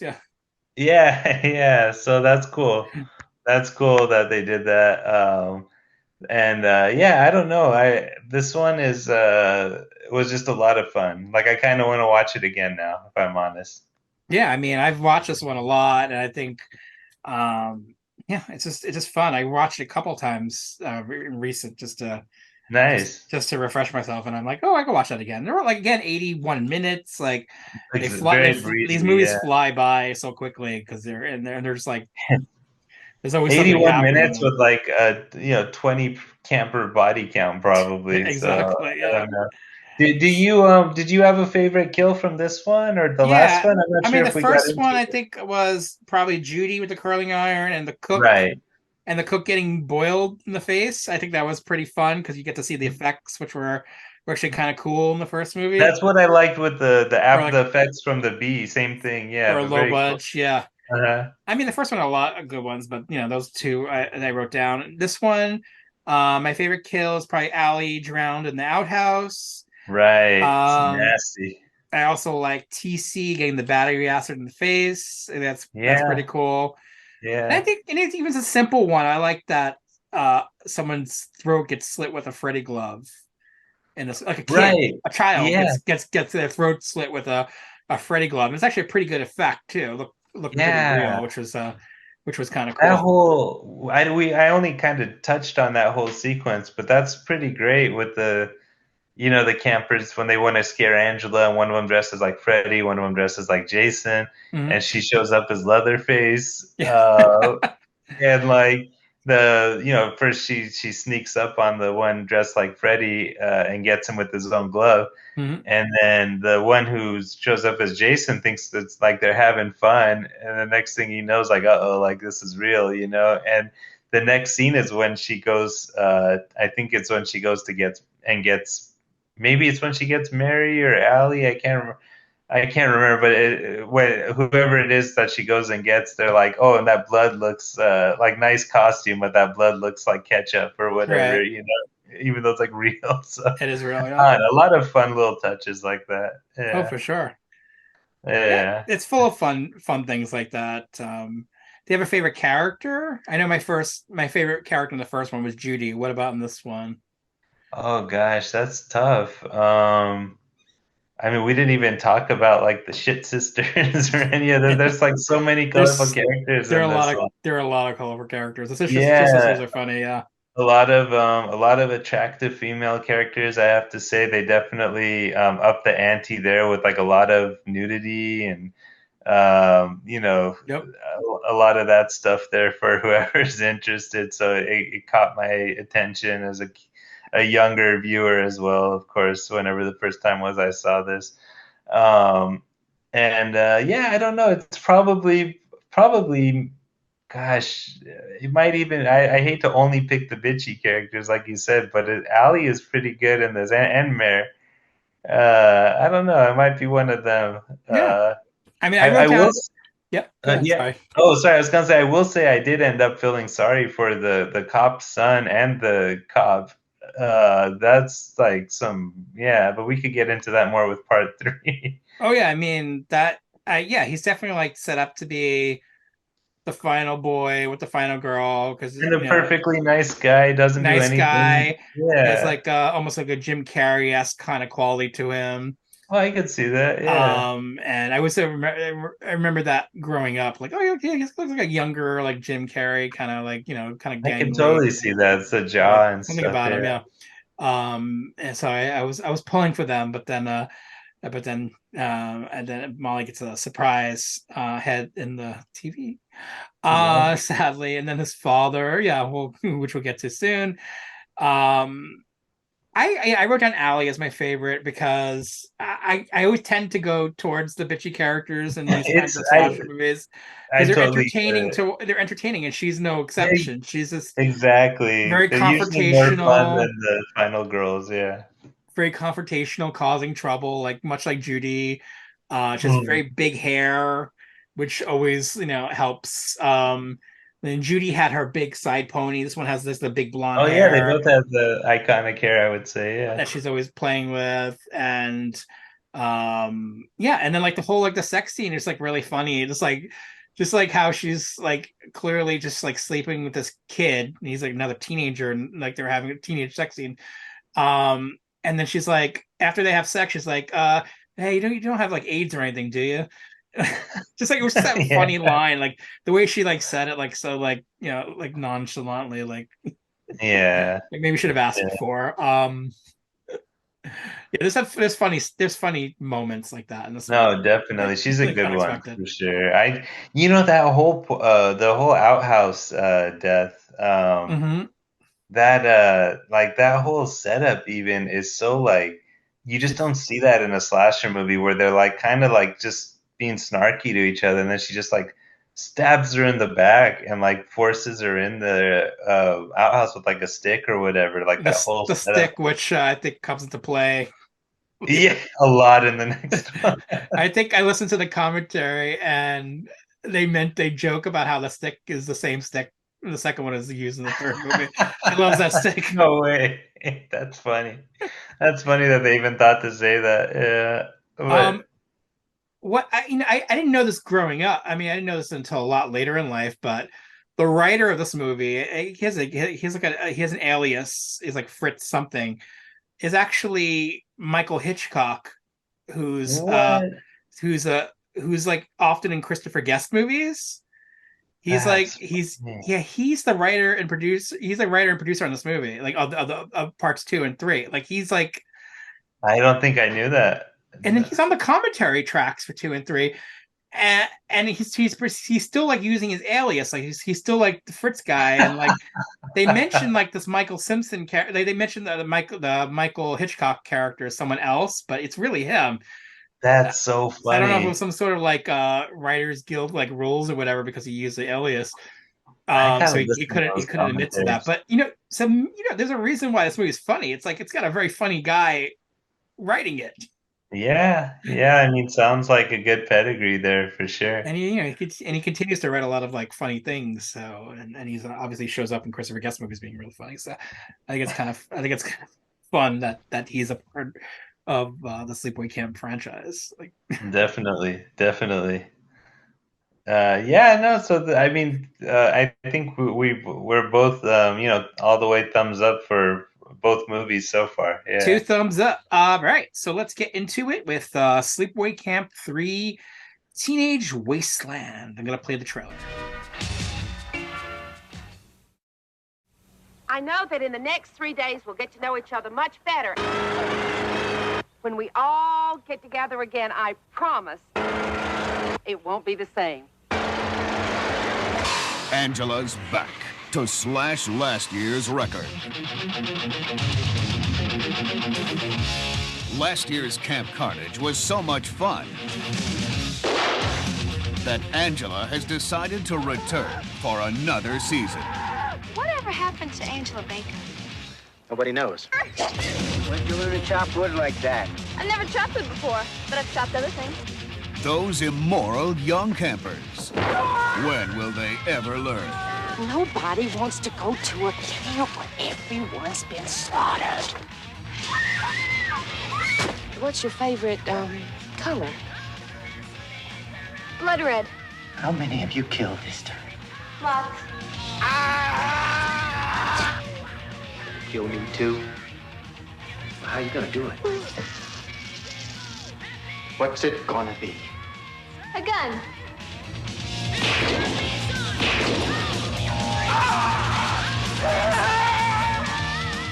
Seems like every time I go to camp, somebody loses their head.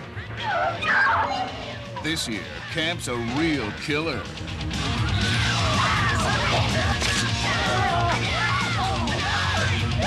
Angela is seeing to that.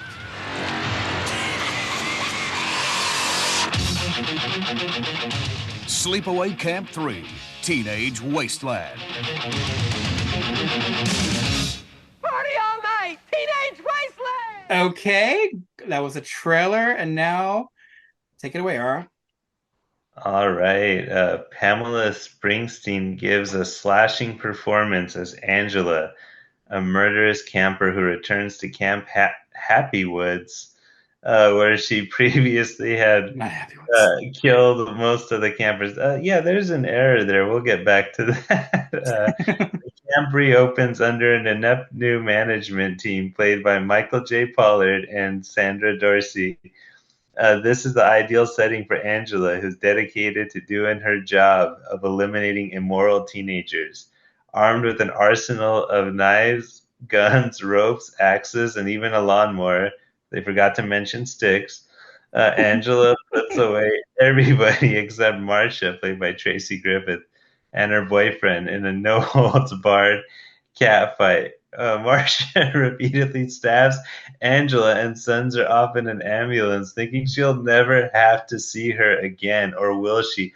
Wow, they just spoiled the ending of the movie. So we're just gonna talk about a wrong camp and just a different the ending of the movie.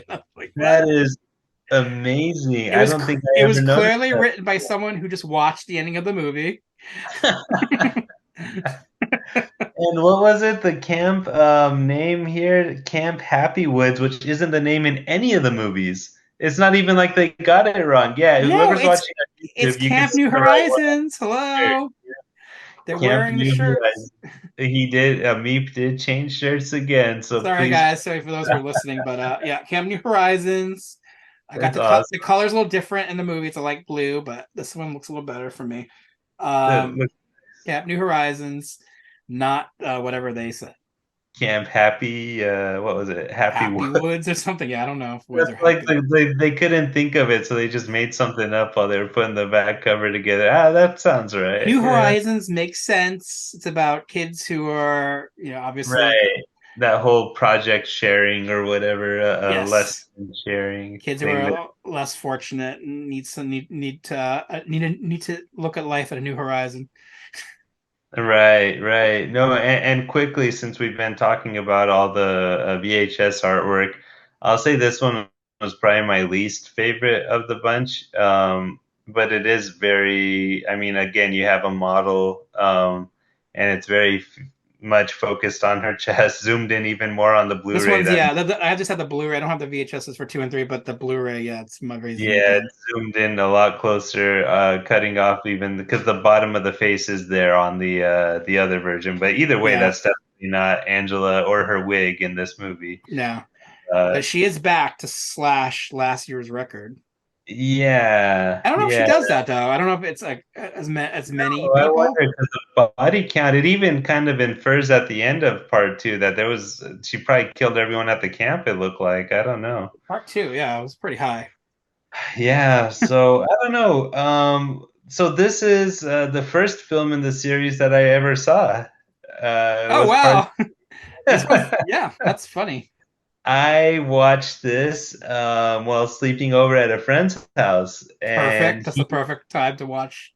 It's so funny because he knew I was a big Friday the 13th fan, and he had it ready to go for me. Like, he was like really happy, but he didn't know anything about it. Like, he thought this was like the same thing, as far as he knew. He still doesn't know anything about horror. He's still a really good friend of mine. He still thinks it's a Friday the 13th movie. But yeah, like, I appreciate gesture from him. Like, he was really proud to have this ready for me to watch, and that's a good friend. That's a good friend. And it's funny to me that that's how I was introduced to, like, sleepaway camp. And he knew it was right up my alley. He was right, but it was completely different, of course, than what he thought it was going to be. And this movie, it's something else. Like, I don't know. I guess before I get into it too much, I will say that this is the one in the series that I remember the best always. Like, when I think about the franchise, for whatever reason, like, this is the one that comes to mind. Like, these are the kills that come to mind, which is strange because I don't feel like they're nearly as iconic as some of the other things we talked about before. But maybe because of that, because I had like a little bit more familiarity with it, or a little more nostalgia with this one, I feel like it kind of didn't live up to my memory of it. And maybe it was just because I watched it after part 2. And I don't know what it is with this one. I feel like it might be the weakest in the trilogy, but we can rank those later. We can get into more. I got to think about it as we talk. This still was fun for sure. I definitely had a really good time with it. I forgot Tracy Griffith was in it. Of course, another famous sister. We've been talking about famous siblings. She's in 2 movies that I love, The First Power and Skeeter, 2 movies that I really, really love and I've watched a million times. So it was fun to kind of see her in this. I thought that the reveal with her having a boyfriend back home was really funny. Spoiler alert, I guess, because even Angela thought she's like one of the good kids, and like she just was like, oh, you guys be happy and stuff like that. I just thought that was such a fun payoff, like such a fun little detail to put in the end there, because they totally didn't need to do that, but it was a really nice touch. Yeah, if the boyfriends don't lose their heads by the end of this movie, they're cut off from any kind of possible love. Right. Yeah. No, like, you feel so bad for that guy too, that she's with. And he was like, from the wrong side of the tracks or whatever. Exactly. And she's like so into him. He did everything right. He's heroic when he needed to be and all that. And then at the end, he's like, oh, I can come back with you to Iowa or wherever she is from. And she's like, well, actually, I have a boyfriend, but, maybe you could come visit or something like that. And he's like, but I don't know. This movie does have like a funny sense of humor. I think because they kind of did these back to back, I believe. They were filmed back to back. Yeah. I feel like they probably had more time to kind of flesh out some of the humor in the first one, or the script or whatever. Like, I don't mean the first time, part 2. Yeah. But this one like still had some really funny jokes in it, like the hockey mask that they find when they're fishing. And then she like nonchalantly like is like, oh, isn't today Saturday the 14th? Yeah. Like it's just like, you know, it's just like silly, but I don't know. I thought it was funny. She hits a lot of people with sticks in this movie. It is a movie about people getting hit with sticks. Yeah.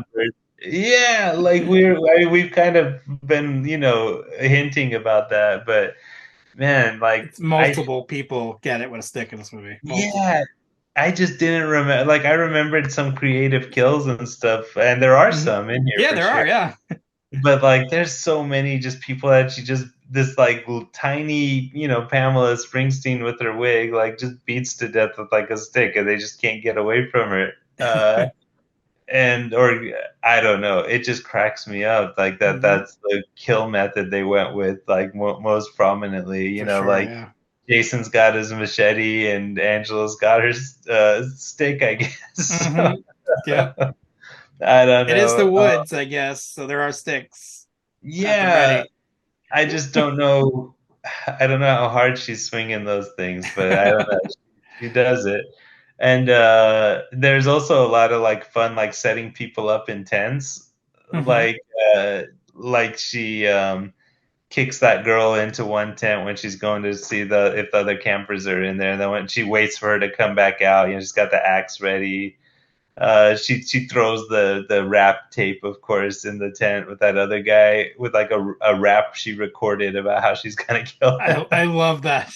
I love that she's so hilarious. Yeah, time to rap for. Yeah, and she's like, well, you know, it's so funny because they do show that tape recorder in the camp when she's there at the beginning looking for something. I think it's when she gets she gives cleaner or something to that reporter. I can't remember what she gives her, like Ajax or something like that. But yeah, so like I think it shows the tape recorder there. Like, but yeah, that's so funny that like she makes a rap song and throws it to this guy, and then she's waiting with like a spike and hammer for him to like put his hand out of the tent. And I don't know, it's just so like there's just the kills are just funny. Even like when she like the letting her like hit you with the stick to death is already like hilarious to me just because she's like this tiny thing. The counselor who she pushes into the pile of trash and then buries her hands aren't tied or anything. Like she just pushes her in there and she's just flailing, like she just can't like move or get out or anything. And then next thing you know, she's buried up to the neck, and I'm like, how like they like what? And I remembered her being buried up to her neck, but I didn't remember it like being so like weird to like why didn't she just get away? You know, like well, yeah, they set her up as a John Waters-esque character who's very lazy. Very lazy, yeah. That's she's very funny. She's very John Waters-esque with that quality. Like she doesn't want to do anything. She's lazy. Yeah, she makes everyone else do things for her. That is fun for sure. How she's supposed to be. So they separate in 3 groups, of course, the campers and counselors. And the group she's with, whenever it shows them, she's just sitting in a chair, telling them, "Okay, I want you guys to do this now," or whatever. Like she's just like doesn't want to be bothered. She cooks a steak for herself while they have to eat fish. She's just terrible, and she's like talking about how they how things are so expensive, like the trash situation. Oh, you know, that costs so much money to get the trash hauled up, but then like her and her husband, her cheating husband, are like planning a European vacation, you know, the whole time. So it's pretty funny. I don't know. It's just a real funny touch with that. But yeah, I don't know. She gets the, you know, death by chainsaw, of course, that was mentioned on the VHS box. Or sorry, lawnmower. Lawnmower, yeah. So yeah, I don't know. This one is something else to me. It's definitely like sentimental value. Like I have a lot of fun memories seeing this for the first time. It was my introduction to this crazy series, you know. But I don't know what it was. Maybe it was just because I liked part 2 so much more than I expected that this one felt like a little bit of a lesser movie to me. this time. But I'm curious if I don't know what you think, because I know for sure. I think next time I see it, I'll probably appreciate it more because my expectations will be like appropriately adjusted for whatever they Right. probably just were too high in my memory. But what do you think of part 3? I mean, I feel very similar to you with all of that. I mean, I think when these came out, I knew there were going to be 2 movies somehow, and maybe it was like in Fangoria or something back in the day. Yeah. I knew there were going to be like back-to-back sequels. So like one year you got in 1988, yeah, you got this one, in 1989, like a year later, I think I landed on VHS, like around almost the same exact time. So I knew was happening that way, and so I was excited to see Angela come back and kill more people, and it does exactly what the other movies do, but you definitely get the sense that because maybe they were filmed back to back, that they kind of like ran out of money. Yeah, I was wondering because like the effects aren't like as elaborate. Like there are some moments sprinkled throughout, like you mentioned, but because of all those like multiple stick deaths, it's clear that they didn't have enough money to put like a special effect there. So there's like, let's knock somebody out with a stick, and that'll be it. Then like throw some ketchup on them or something. Yeah, and that was the case. They did run out of money and time, so so they had to do that. But I don't know, because it's this continuity with Angela's character. I didn't mind that so much. I think because Pamela Springsteen was doing what she did in the second movie, bringing that, but with a new wig. I was ready for that. I'm obsessed with her wig in this movie. That's so interesting. Is it gray, or is it just the print that I saw? It looks gray sometimes. Grayish. Like her character's supposed to be older, and I guess Hispanic. Yeah, because the girl at the beginning. Yeah, so her name is Maria. The characters in this movie are named after people in West Side Story, by the way, which is kind of funny. I didn't know that. It's like a mix of West Side Story and like the Brady Bunch, like we mentioned. Like Brady Bunch, actually characters are named as the Brady Bunch in this movie. It's kind of funny. So it's just a funny mix, but it kind of makes sense. Doomed love. Right, and then there's also the kids from one side of the tracks, and then the kids it's from there, the other side of the tracks. It actually makes sense somehow. I think that. Michael Hitchcock, it's smartly in there, and it's done this cheap, low budget way, which is fun. I don't know. Really I like that about this movie. I think that it's because even though it's shortchanged with some of those things that made the second one so good, I still appreciate the humor. I appreciate the emphasis on camp in this one. I appreciate camp in a camp movie. Get it? Yeah, I think because Pamela Springsteen really has a handle on her character. It's just a lot of fun to watch. I wrote favorite character, probably Angela in this movie, because I think she's great. Yeah. Like in the second movie, maybe my favorite character overall in all these movies is Angela itself, because she's just so much fun, and I like what she brings to this movie. And again, like her wig, I think she looks great. I want a wig like that. I like Lily, the camp counselor owner, the lazy, like I said, John Waters-esque character who doesn't want to do anything. He's a good character for sure. I think it's fun, and Michael J. Pollard's really weird as her husband, and I like Michael J. Pollard in a lot of movies, but this one, it's again like, did they cast him before or after they wrote that? It's weird. It's really weird, but it's keeping a tradition of the first movie, right? With the weird, creepy old guy who runs the place that girls seem to like somehow. Yeah. Yeah, the Playboy bunny on his belt buckle too, which I didn't remember. Yeah, it's really weird. But I kind of like movies that have these weird asides, and that's what it does. And I don't know. Definitely. I've heard negative things about this movie even recently. Yeah, same. I don't know. I find that I'm entertained throughout. It's another movie that's like 80 minutes long or whatever it is, and it goes by really quickly. It's a lot of fun. Has a lot of deaths, even though some of them are repetitive. But Yeah, there's some good ones. I There's was some about to fun. say we didn't really mention them, but there's like, death by having your arms pulled off by a car and being hit by a truck in broad daylight in New Yeah, York. I wrote And down one of my favorite kills is the garbage truck because, like, in a big city garbage truck in a camp movie, like I don't expect any of that. So it's like no, just like they threw that in there, like that's a the, fun way the to the start a movie. flagpole, right? No, Yeah, exactly. There's the flagpole one is I thought was good. The one, oh gosh, how did I not mention it? The one that's stuck in my mind for like 20 years plus now, of course, is the firecracker.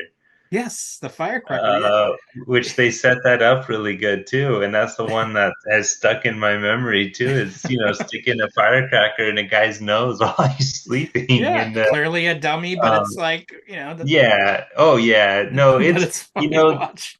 I would say like the effects for some of the kills in this movie are good, especially like the after effects of stuff like the cook that was Yeah, boiled, or yeah, like the arrow through the throat in that first one, or yeah, that was good. the bees, the guy with the bees. But the beheading in part two is like super obvious, like mannequin or whatever, Yeah, like really kind of funny, but it's uh-huh. charming, And then with this one too, like the like the mannequin stuff, or like the dummy, whatever, how they do that with the firecracker, and I think the flagpole too, if I'm remembering right, are both pretty funny too. But it's charming, Like I Mm-hmm. like that in these movies. I kind of like spotting Yeah, mannequins, honestly. the low budget um, charm yeah, of two and three really add to it. All three movies really. They're just like no, it for adds to sure. the atmosphere. The even the ingenuity of some of how they have to like work around with having no money and just like making it Yeah, silly. So yeah. And two and three definitely, pair together. I would say where one is kind of its own thing. yeah, no, for sure. Um, but it's still, it's still felt like a trilogy, I Mm-hmm. guess, right? I mean, Yeah, no, it feels and like I it actually works. Yeah. I like the ending with her too in this, where what the whole thing in the ambulance. I Mm-hmm. thought that was really funny too. Like, Yeah. I don't know. It's just it's a fun movie. It is for sure. Yeah. And I don't think anyone is. I mean, I'm sure there are. Don't get me wrong. But I feel like I'm really tough. I was gonna say I don't think anyone's tougher than me on horror comedies. I'm sure there are, but I like these movies. I think they're funny. Yeah. These two. The first one, like we said, it's funny, but it's really messed up too. And I don't know if it's supposed to be funny. All those Mm-hmm. things. But, yeah, these two definitely were going for humor, and I think Pamela Springsteen is great in this role. Yeah. Like, she's just a lot of fun. So, Yeah. yeah, it's maybe it's the wig or whatever, but like they do kind of make it feel different enough, and uh, like it's been longer than it actually has been, and it's different because you don't spend time at a camp in this one, like you're going out in tents and stuff in the woods. So Mm-hmm. I do feel like they Yeah. made some effort here to make They these did. two movies different. Mm-hmm. They just, I don't know, they might have just ran out of money, and ran out of ways of killing these troublemaking teens creatively. But there's still some good stuff in there. We kind of mentioned before about the dad and the son, the cop, like how, like, I really felt for these guys, man. Like the son in the first one didn't do anything wrong, really nice guy. Mm-hmm. She cuts his head off, and then his dad in this one is like the nicest guy in the movie, probably, other than maybe the Tracy Griffiths, the guy that she tricks into liking Yeah. her. But that he doesn't do anything wrong either. He's of course he wants to avenge his son and everything, and she just straight up shoots him. Like, Mm-hmm. it's just it's, if you think about it, it's like, man, that's kind of like messed up, like that whole setup There's and payoff. Yeah. there's messed up things in this because there are kids who are like unfortunate, and like we talked about how some of these kids are poverty stricken or from the Right. But they wrong side make of the them tracks. But mean enough yeah, to they do torture. make them jerks too at the same time. But Yeah. it could have been like a camp full of jerks and a camp full of Right. rich jerks that might have been weren't a way to go with it. Right. But I Right. don't know. Yeah. I kind of like that they mixed it up too. So No, they did. They did. There was rich jerks and poor jerks in this one, but I think all of the kids that were at the end were like all pretty nice. I don't remember them being that bad. Mhm. But yeah, she sets up two of them with that axe trap. I don't know how that worked, but it was pretty cool. But yeah, I don't know. It's a fun movie. It is. There's a lot of tying people together, a lot of blindfolding people, a lot of sticks. Like maybe it's a little repetitive if I'm gonna complain. But it's just its heart is like in the right place. It's kind of hard not to just smile and enjoy it. For sure. I Yeah. never once take too seriously where I can. It takes me out of it. I'm always with it for its silliness and gives me everything I want in that 80 minutes. No, definitely. Did well, so I mean, obviously there's more to the series we can touch on.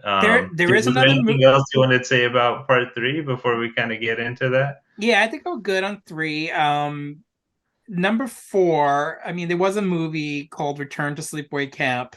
Right. Which, I mean, they before that they tried to do a Sleepaway Camp 4 proper, but it was aborted because I guess they ran out of money and right, The Survivor or something it was called.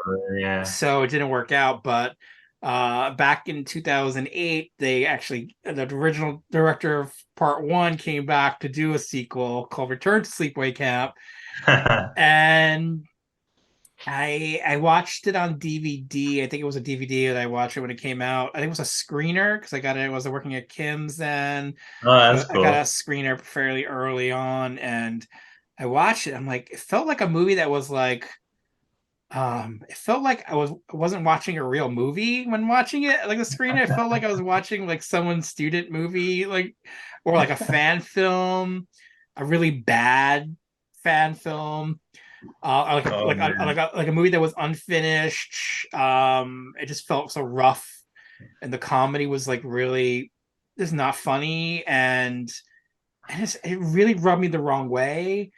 And I tried rewatching it not too long ago, like to see what was like what I was feeling about it now, like all these years later. I guess it's like 2008, and now it's like 15 years later. And yeah, it's not pleasant. Right. It tries to be campy and funny, but it's not. It tries to be scary, but it's not. It has a really poor lead character. Like it follows around this kid named Alan, who's just really irritating and obnoxious and hard to watch because he's so terrible and just not a good actor too. My apologies to the actors involved. There's not a lot of good acting going on in this one. There's some good people in it too. Like there's some famous people in it, like Vincent Pastore and Isaac Hayes. There's like people pop up in this movie like in cameos and small roles. That's right. Fun to watch. But it's just not fun. It's not fun in any way. I can't get into it. It's really, really, really hard for me to watch, and it gets to the point where when watching it, I'm like, it makes me want to reevaluate the first movie, so I have to stop watching it. That's not a good. It's the same director of the first movie coming back, like all these years later to make a movie. And like, some returning cast members and stuff too, right? Like I have to stop watching it because it's gonna make me not want to like. Whatever worked for the first movie might have been accidental or whatever. I'm not sure because it's so funny. It's really not clicking here, and it's like really kind of annoying me. And so man, I just have to stop. Pretend I'm really trying to pretend this movie's not part of this franchise. My apologies to those involved in the movie. I don't know how the original Angela Felicia Rose feels about it and being in this movie. It just doesn't feel like proper, return to Sleepaway Camp to me. So I know you haven't seen this one and you should avoid it at all costs. Yeah, I was. Sorry. No, go ahead. Go ahead. No. Go ahead. No, my question is, if you were to make a sleepaway camp movie that that actually continues where 3 left off, what would it Oh, be? okay. Oh, interesting. I like that question. I Pretending like this that one doesn't question. exist, since this was a sequel to the first movie anyway. So Right, exactly. So this one does the whole Halloween thing, right? Of it pretending does the pretty sequels much, don't yeah, yeah. exist. And I haven't seen it. I never saw Return to Sleepaway Camp. I never saw the footage that they shot for Sleepaway Camp 4, the original one they were going to do. I know that they ended up padding that out with the pre-existing footage and releasing it, from what I understand, what I It read was up. yeah, it was on the Anchor Um, Bay set, which I have, I think, somewhere right, I still. remember that. I didn't take it down, but I can go I grab it. remember But that Sleepaway Camp set as an Anchor Bay yeah, collector. I still have I it don't. Yeah. somehow. But yeah, so I never saw those two, but I did suffer through the trailers just for this episode, and I was like, wow, like for both of them, I'm really glad you didn't make me watch. It's just I not, just wasn't yeah, feeling it at all. it's not worth it. I think there's a lot of potential if they wanted to do a sequel. Gosh, I mean, ideally, you would hope it would be a sequel they made like back in the 90s, right? Yeah, I was thinking 90s. Yeah, Yeah, but if they were to do it like modern day, I mean, it's a whole different thing. But I don't know, maybe, I mean, you can't take her out of the camp, because I was gonna say maybe you can have it be like Serial Mom, like you mentioned before with Angela, but yeah, like maybe she could Angela, be like like, as in the PTA, and yeah, but maybe it can be like a camp setting, right. like that, like she's a chaperone or something like that, at this Hmm. point. That's fun. I think maybe you could do something like that, depending on how belated the sequel is in this timeline. But I would definitely love to see it keep that tone from 2 and 3, and I would love to see Pamela Springsteen, but I don't know if she's acting, or I don't know if she ever even Yeah, talks no, about she doesn't this talk movie. about this movie Yeah. as far as I know. She has another career as a photographer, Oh, that's right. I did and hear that. so Yeah. yeah, so she left acting behind, and I think she, yeah, and certainly doesn't Yeah. Maybe embrace this someone. role anymore.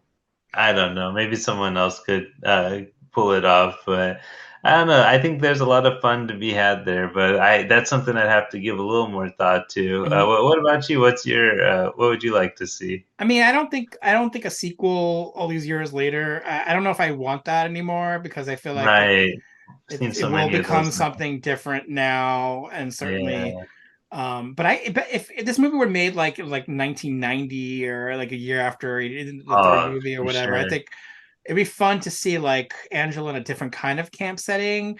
I was thinking Right. maybe like, or like a school setting. I was thinking maybe like, what if Angela, for some reason, I don't know what reason, but she masquerades again, this time as a boy in a military school, Oh, and there you and go. then she starts like killing guys for whatever reason that annoys her at the time, That's funny.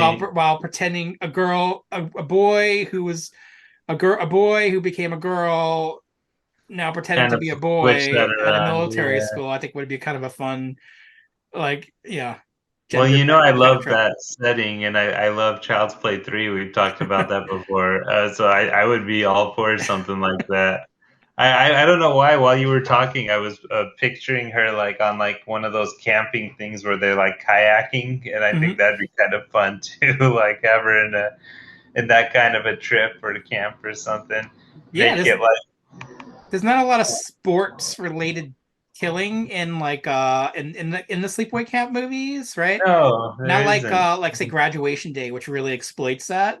I think Right, right. maybe another sleepaway camp movie, like or Imagine one at least could do some like kills like that. Man, yeah. Or maybe they can just finally do like Angela versus Jason or something like that. Let us just get to that point. I'd watch it. Yeah, why Yeah, not? I don't know. Angela, she's like an icon in my head, So, and no, I think she is for a lot of she slasher is. fans too. So Yeah, no, you know what? I think that I'm on board with that now. Maybe I didn't consciously think of her that way before, but she is. I think 3 solid movies is enough, and very iconic moments in there. She should be, ranked higher on that list. Speaking of ranking, Yeah, did you want to? let's rank them. I mean, Yeah. I would rank them because I guess because I saw the first movie first and at such a young age, and I Yeah. like that it's so dark and weird and funny in its own like New York way. I would probably rank the first movie first, and then the second movie, and then the third movie. Oh, okay. So So kind of the like in the order. order of they Yeah. came out. But I do find that I watch the second one more now, because Interesting. it's fun, because it's so funny, and because of Pamela Springsteen again. So I would say that's the most rewatchable, more replay value. But I do watch the first one a lot too, and I just the I can atmosphere see too of the that. first Yeah. movie is pretty great.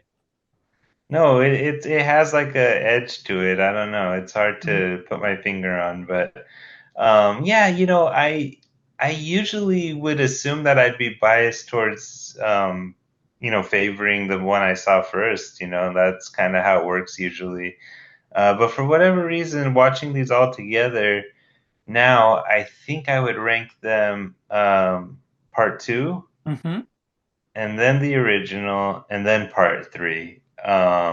But I think they all offer something different Yeah. and are entertaining in a sense. So I don't know. I like them. We were talking about the those sequels, the later sequels, and you know what? I forgot to mention that I have down in my notes here. There's a movie called Memorial Valley Massacre from Mm-hmm. 1989. Yep. That it's like I like this movie, but it's like terrible. Like it has like one of the most ridiculous looking slasher killers you'll ever see. It's like supposed to be this kind of like a caveman, like a Mm-hmm. teenage caveman, and he's got like these really fake like buck teeth, like that are all Yeah. crooked, and so it looks like one of those things you get at like one of those like prank stores or something like Mm-hmm. that, costume stores, whatever. And in some territories, that movie was released as Son of Sleepaway Camp. That's so Uh, funny. yeah, I have Son it of somewhere. Sleepaway Camp. I've seen German editions with that title over the years, and I think it might have been released in other territories as well, or re-released maybe. You have that somewhere? You maybe the Vinegar Syndrome release, huh? I know I've got that somewhere too. Oh yeah, there it is. Memorial Valley Massacres. So there you go, guys. If you want to do a quadrilogy or whatever, a marathon, watch the original three and then watch Son of Sleepaway Camp. I remember mullets. Yes. There are a lot of mullets in this movie. That's what I remember. That movie, I don't know. Again, I love it, but a couple of hours ago I was talking about how I also really enjoyed those bloody murder movies, so don't listen to me. Let me see if I can get the But box set too before we go. Hold on. there. So back in the day, the Anchor Bay days, they've released this box set. Uh-huh. Um, I remember Cat that. movies, and apparently they didn't license the Red Cross symbol from Red That's right. Cross, There's a and controversy, there was a right? conscious. This became a rare item. Although I don't really think it's a value anymore because it's DVD. But Right. I I kept it don't because of know. that reason, and but No, I I think thought it was kind of cool that it was like this. They were trying to do like this kit, this medic. Oops, something. They were trying to do like obviously a little kit there, first aid. It's like a first aid first aid kit. Yeah, kit exactly. housing the three movies, right? So we get to see Uh-huh. the original artworks here to some degree. So first I love one. Anchor Bay. Those look awesome to me. This Yeah. is the first movie, and the second movie you can see a little less zoomed in, and then the third one. Uh-huh. I guess what this box set had was the Sleepaway Camp Force Survivor as Right. well. Yeah. So you had the footage that they filmed in I there. I haven't seen this think in a long time, but I have right. it. From what I remember, I think my brother There's a had that booklet. set. Yeah, that's cool. The insert. They always Anchor Bay was awesome. I love Anchor Bay. I still randomly buy Anchor Bay stuff every now and then if I don't have it in my collection. I think my brother had that set. It's a But fun set. It yeah, was a fun set. I was gonna say, from what I understand, the extra footage they have for part 4 in there, it's before they even like re-edited it in like 2012 to like make it like a feature and add all that missing footage. So I think it's honestly, from what I understand, it's like just like a girl like running through the woods for like half an hour or something. It's like all they have. Oh yeah, there you go. That's There's the full Angela. I'm gonna take these out so I can display them. But no, you should. They're in good condition too. You're talking to Mr. Anchor Bay over here. I love seeing that. That's one I never picked up myself. Like I said, this series I didn't get too attached to it, but now I'm loving it. So there you go. Yeah, I've always had an affinity for these movies. Just they had something that appealed to me. Very cool. Very cool. I can finally go to camp and watch these movies.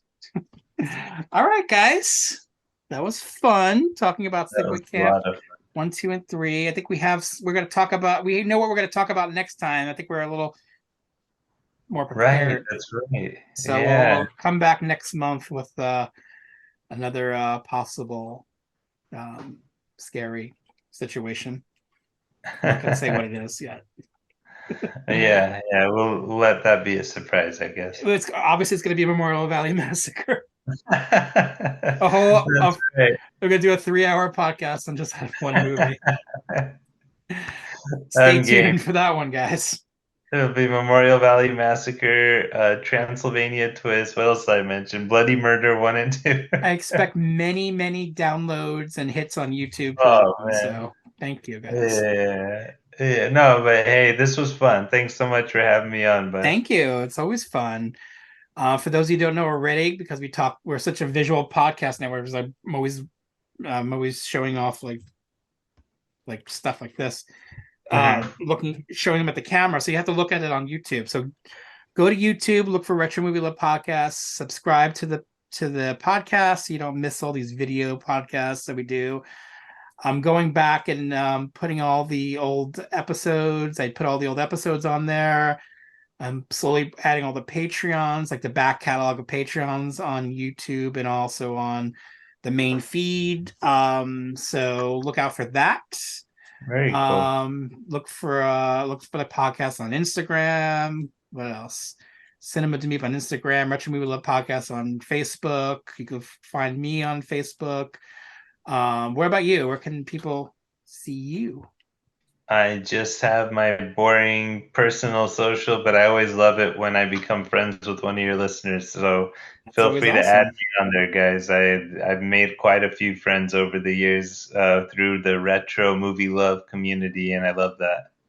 Yeah, thank you guys so much for listening all these years later and putting up with our love for these silly movies.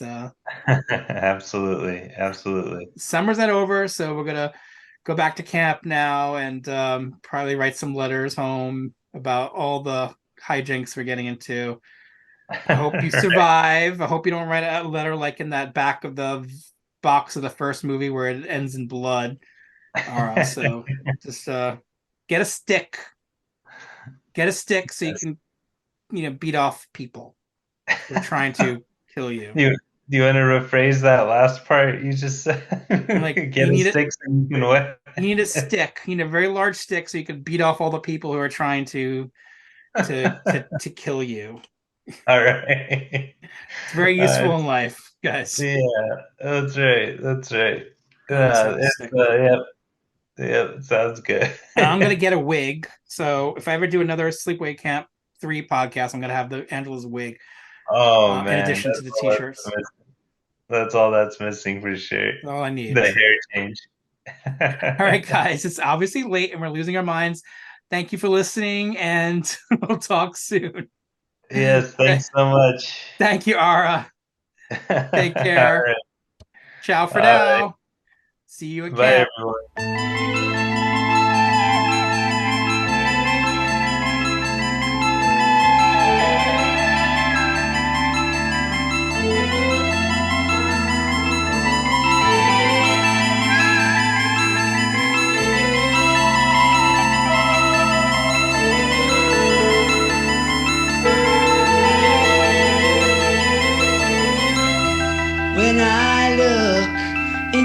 your eyes, it comes as no surprise. You're slipping away. Angie, you're the love of my life. It's so cold at night. I'm begging you to stay. I know it's all a masquerade. I know you're not afraid. You're just what I've been looking for. No other boy can love you more. You're the only girl I adore. You're just what I've been looking for. Time will mend your broken heart. Just don't fall apart. The truth will hold inside. Angie, I don't wanna let you go. I don't wanna let them know the pain you have to hide. I know it's all a big charade. I know you're not afraid. No, just what I've been looking for. No other boy can love you more. You're the only girl I adore. You're just what I'm looking for.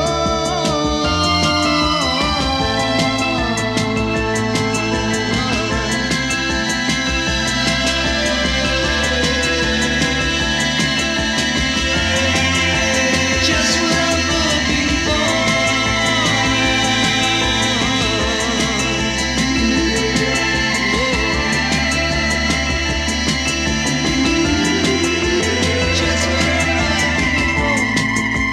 Just what I've been looking for. No other boy will love you more.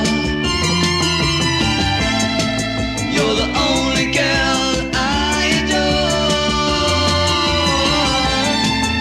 You're just what I've been looking for. You're just what I've been looking for. Just what I've been looking for.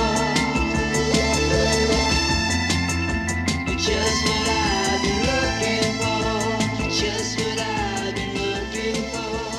Just what I've been looking for. Come on, Billy, be a hitter, Bill. Come on, Bill. Right field. No problem, Gino. This guy blows dead dogs. Just lay it in there. Eat shit and die, Ricky. Eat shit and live, Bill. Yeah, Bill, he's a little wet. Come on, Bill.